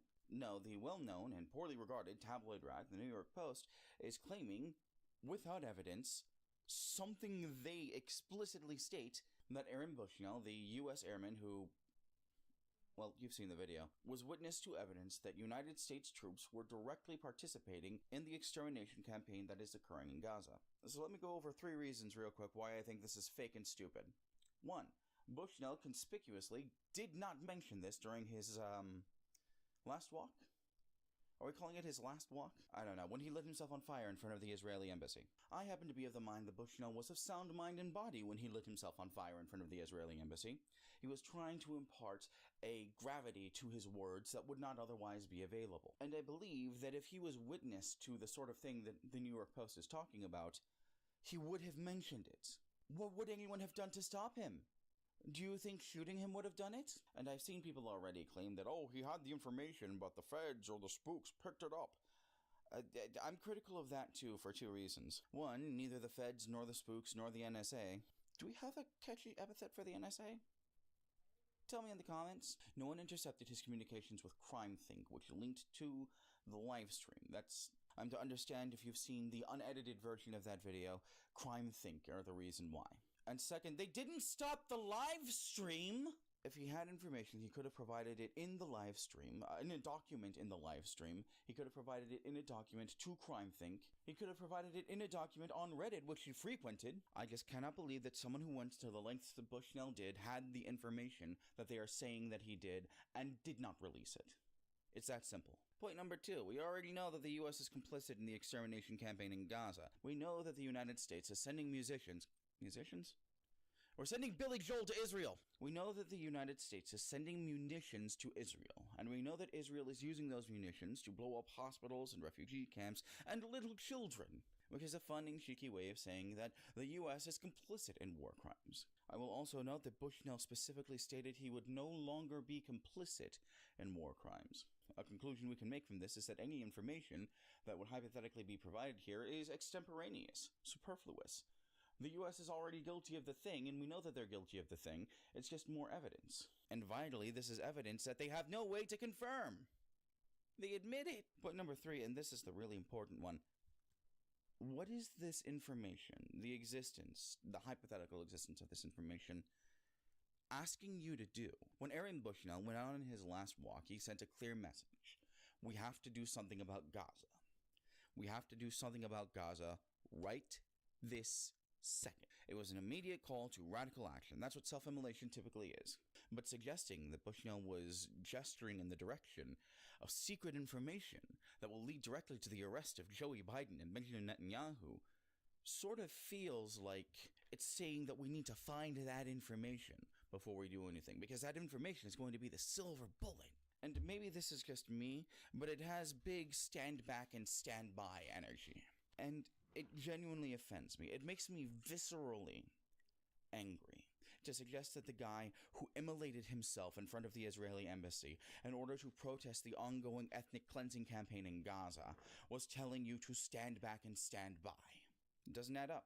It doesn't add up. In conclusion, the claims don't add up, and they're leading you to a conclusion that doesn't add up. So, I would say ignore it. Then again, I could be wrong. I live in Illinois, where, according to the New York Post, all crime is legal, and the bodies of the weak clog the gutters like so much garbage.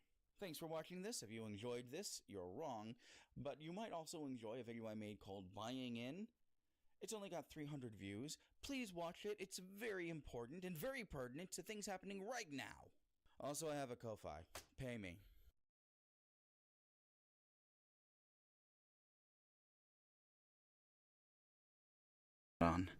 Mic should be on now. Let me know if you can hear me. I'm really proud of that video too. That's a good video. So, like I said, we're going to go over one more article. This article, the right-wing media campaign to denaturalize and deport American citizens. Then, I don't know, maybe we'll quit early, or maybe I'll play some Dead Cells. I haven't decided yet.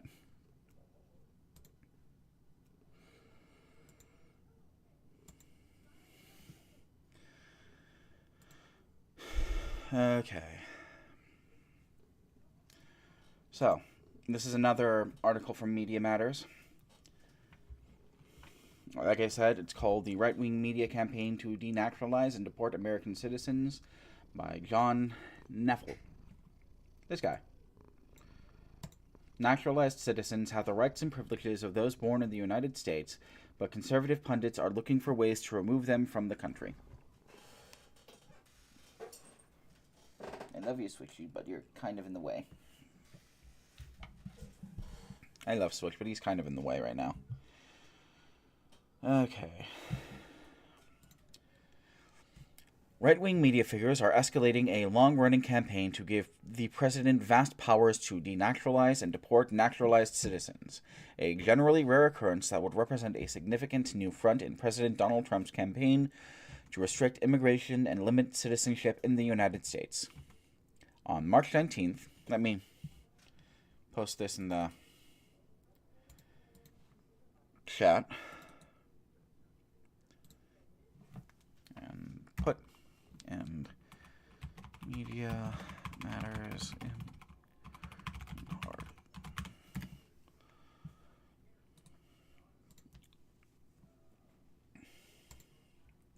On March 19th, Article 3 project founder and MAGA media influencer Mike Davis told Axios, "What's going to be on the horizon are denaturalization cases."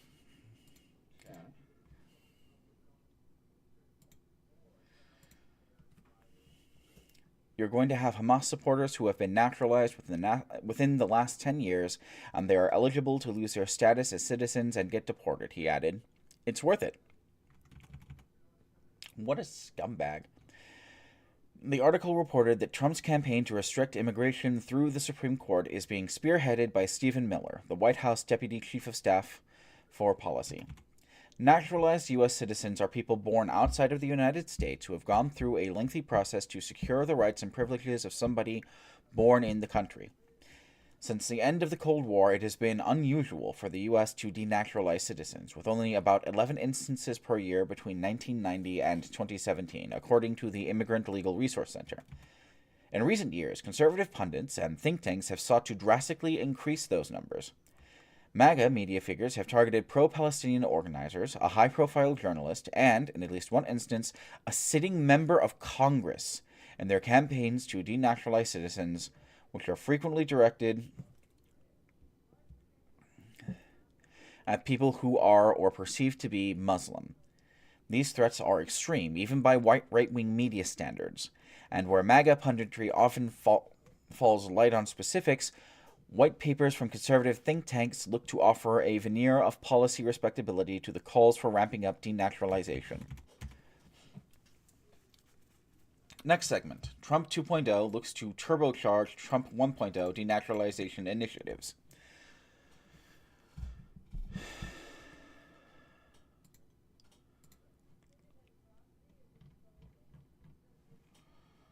The first Trump administration attempted to bring 1,600 either civil or criminal denaturalization cases, though it fell far short, with one estimate putting the number of cases brought in at 168.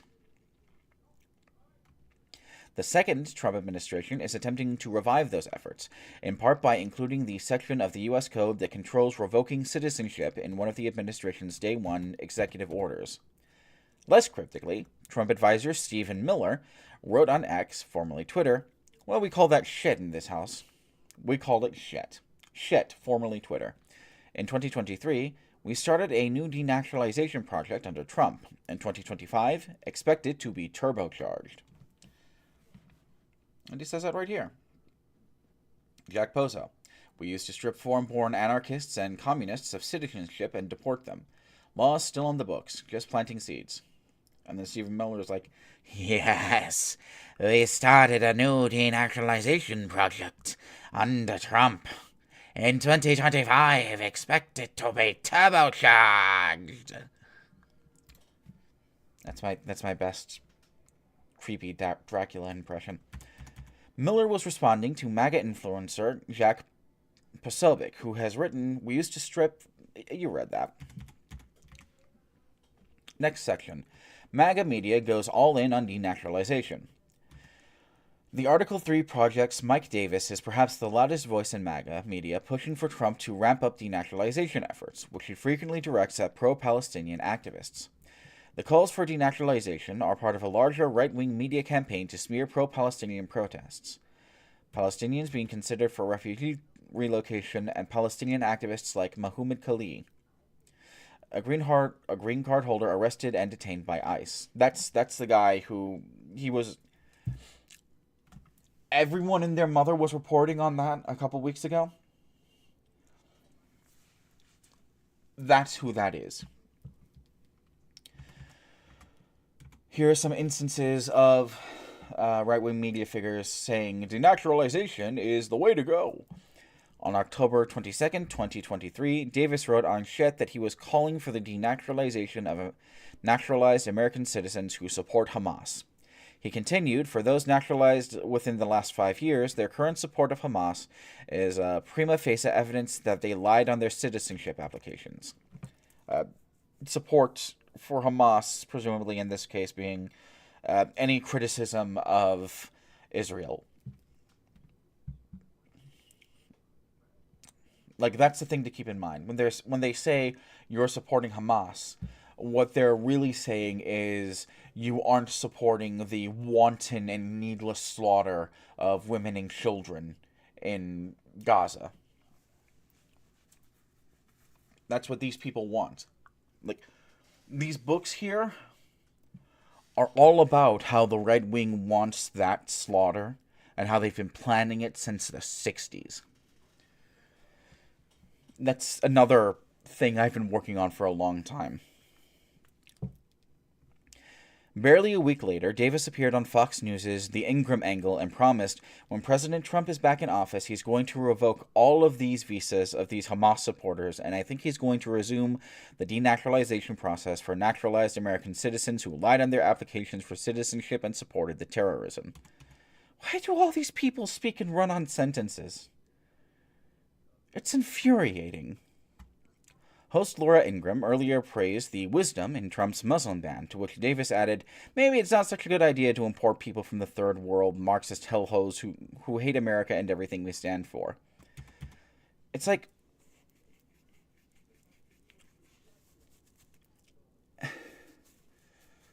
It's like when I have a thought, I stop and I mentally write it down.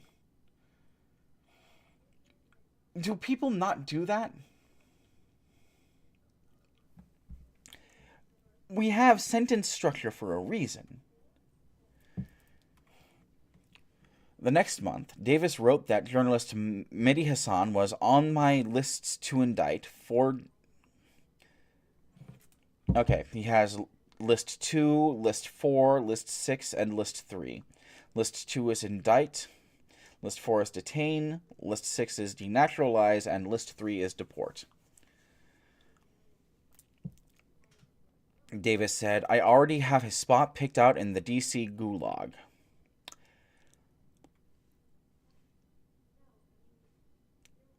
Mehdi Hassan was, I don't think he is currently. He was a reporter on MSNBC who was critical of Israel murdering women and children in Gaza. Davis added, but I'll put him in the women's cell block. How vile. In January 2024, Davis appeared on Rumble's streaming show and said one of the Article 3 project's aims was to push to have these Hamas supporters, their visas revoked, they're thrown out of the country, if they're naturalized citizens, having them denaturalized and get them the hell out of America. He continued, They're trash and they need to get the hell out of America because they don't share our Judeo-Christian values. And if you cheer on the terrorists, then you're a terrorist. You're a terrorist supporter.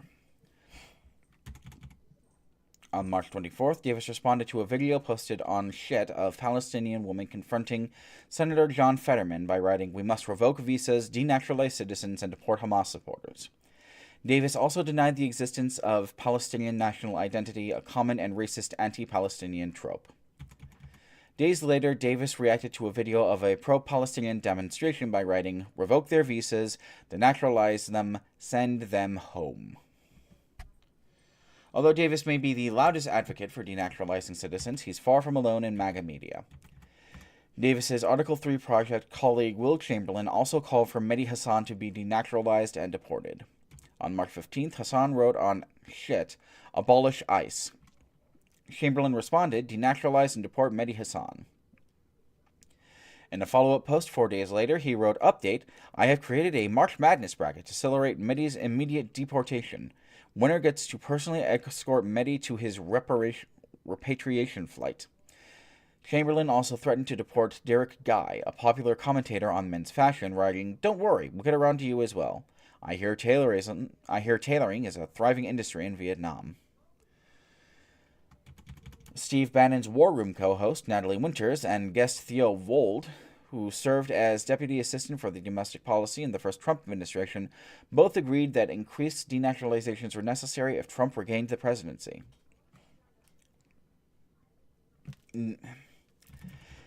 Yeah, I don't think I'm going to read these people's words out loud. The next month, Winters escalated her rhetoric. "It's not just mass deportations, it's mass denaturalizations. I think that's an important component, the other side of the coin, which is feasible and legally doable." Let me paste this here.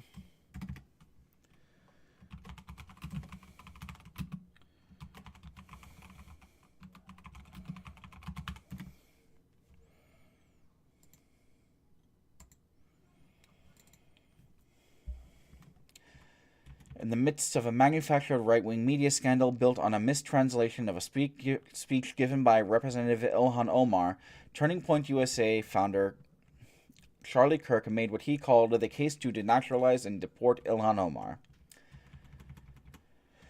MAGA media rely on bombast and maximalist threats to drive attention, but they aren't the only actors in right-wing media and policy ecosystem making demands for denaturalization.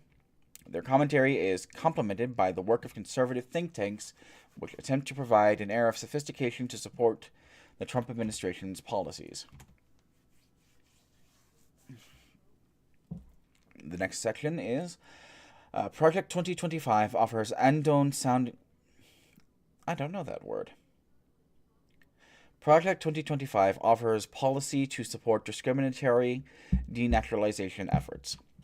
One of the most influential forces behind Trump 2024 campaign and now second term is Project 2025, a sprawling and unpopular effort organized by the Heritage Foundation to provide policy and staffing options in the event that the former president retook the White House. Over 100 conservative groups sat on Project 2025's advisory board, including nativist think tank the Center for Immigration Studies, which the Southern Poverty Law Center has designated as a hate group. The Axios article that quoted Davis also quoted an attorney from CIS, highlighting the group's central role in the right's effort to restrict immigration and push for increased rates of denaturalization. Project 2025's almost 900-page policy book, The Mandate for Leadership, calls for the reimplementation of the USCIS, the U.S. Citizenship and Immigration Services Denaturalization Unit, an effort to maintain integrity in the system by identifying and prosecuting criminal and civil denaturalization cases in combination with the Department of Justice for aliens who obtain citizenship through fraud or other illicit means. In 2018, Project 2025 partner, the Center for Immigration Studies, published an article headlined "Denaturalization and Gang Membership." I'm going to read this because that seems important contextually. The piece discussed a bill proposed by then Representative Lee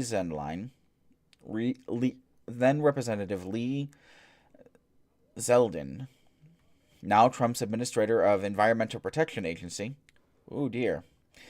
that would use immigration law against naturalized individuals who are or were gang members, associates, or affiliates, or who provide material support to such gangs, to have their citizenship revoked through denaturalization. Although CIS's argument may have seemed narrow, the Trump administration's decision to extraordinarily render 238 Venezuelans to El Salvador on the grounds of gang membership, despite contradictory U.S. intelligence assessments, shows how the authority endorsed by Zeldin and CIS can be used for far broader ends. Yeah. These are the people who are saying... This goes back to the first part of the stream before. These are the people who are making the arguments that are letting those things occur. Because, like... the argument has to come first. You can't just do something in a legal context. You can't just do something because, fuck you, I told you so. You have to have some sort of legal precedent. You have to have some sort of reason for it. We'll come back to that when the article's done. We're almost done with the article. In 2021, CIS published an article headlined DHS to let immigration sheets keep up U.S. citizenship, which argued a post-Biden era policy imposes such onerous restrictions that it has the practical effect of ending civil denaturalization. The article concluded that immigration sheets are surely cheering on Secretary Mayorkas to sign the memo. Despite the characterization by CIS, civil denaturalization is often a discriminatory tool wielded against vulnerable populations. A study from the Open Society Justice Initiative found that over the first 2 years of the first Trump administration, the Department of Justice had filed nearly 3 times as many civil denaturalizations as the average over the previous 8 administrations. 8. Trump. So that would be... It's just the first or the second one? The first Trump. So that would be Obama 1, Obama 2, Bush 1, Bush 2, Clinton 1, Clinton 2, Pappy Bush, and Reagan 2. So that would stretch back to 1984.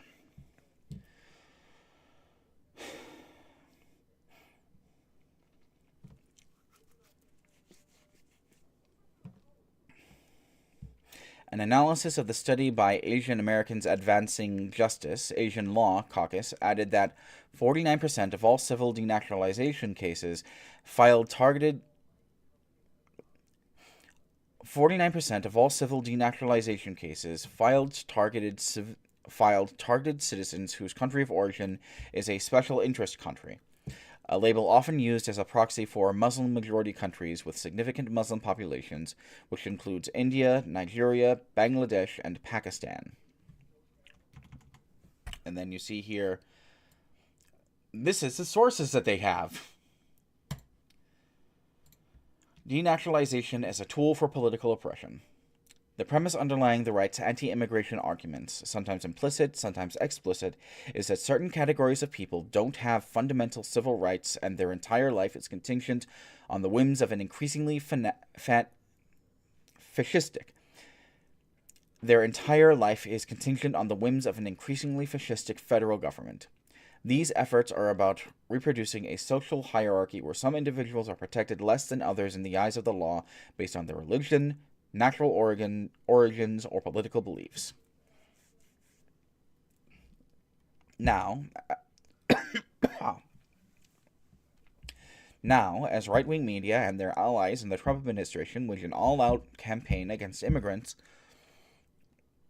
both inside the United States and at the border crossings directed at those with and without legal authorization to live in the country, their attacks targeting naturalized citizens are poised to open the latest front in that war.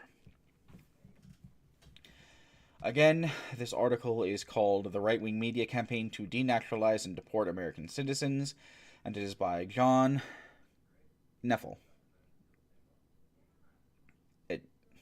I can't pronounce that name. This guy.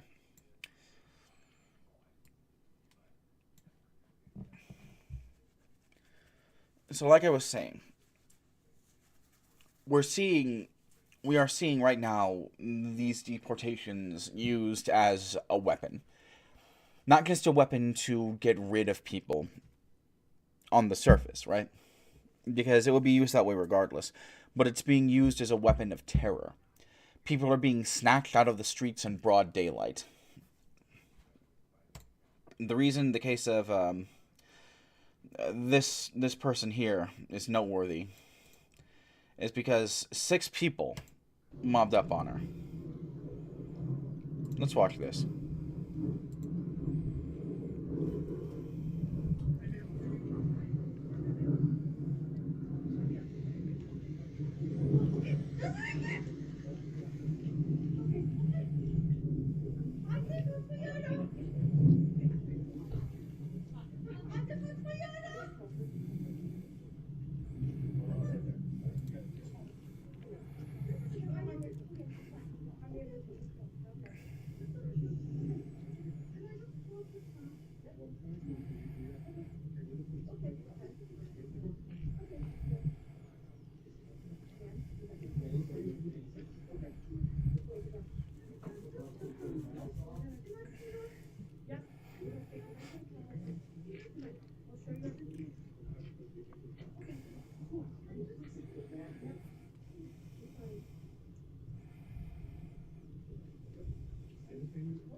So you can observe there, right? They're not just using the process of deporting someone as the process of deporting someone.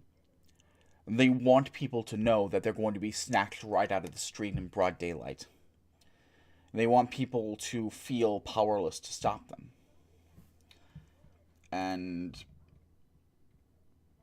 all of these sons of bitches are the people who are pushing for that. Because they want people to be scared. They especially want the immigrants to be scared.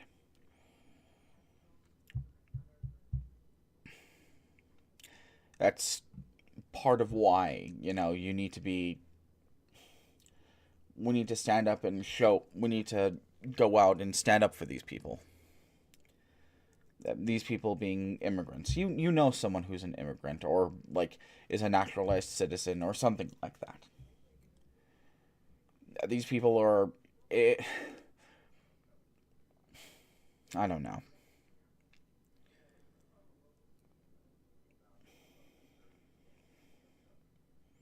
I want to make some big sweeping statement, but it just sucks.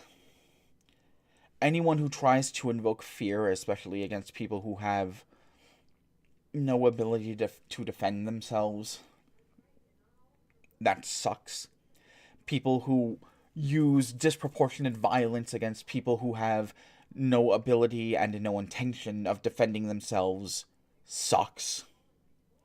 And it's something that I, at least, mentally, instinctively push back against. That was not necessary. It was not necessary to do that in the way that they did it. They did it on purpose to create fear, and that is infuriating.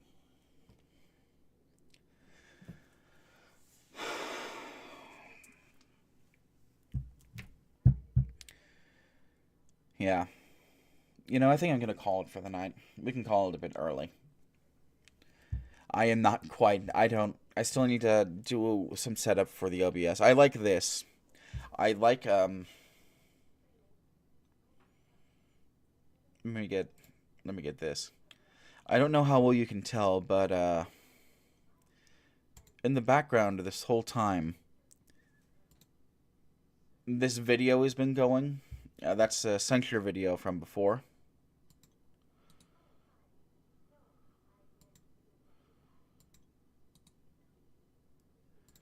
And it's just billowing smoke.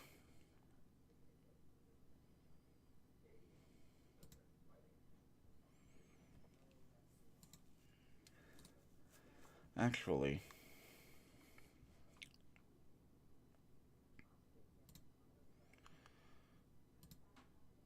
yeah, it should look like that. That's been on in the background during the whole video. I like that. I like that. It adds instead of just having a black background, you have that, and it's a little bit more visually interesting, I think. There are a couple of other things I want to add to this, a couple of modifications I want to make, but I can do that later. Do I have an outro written up yet?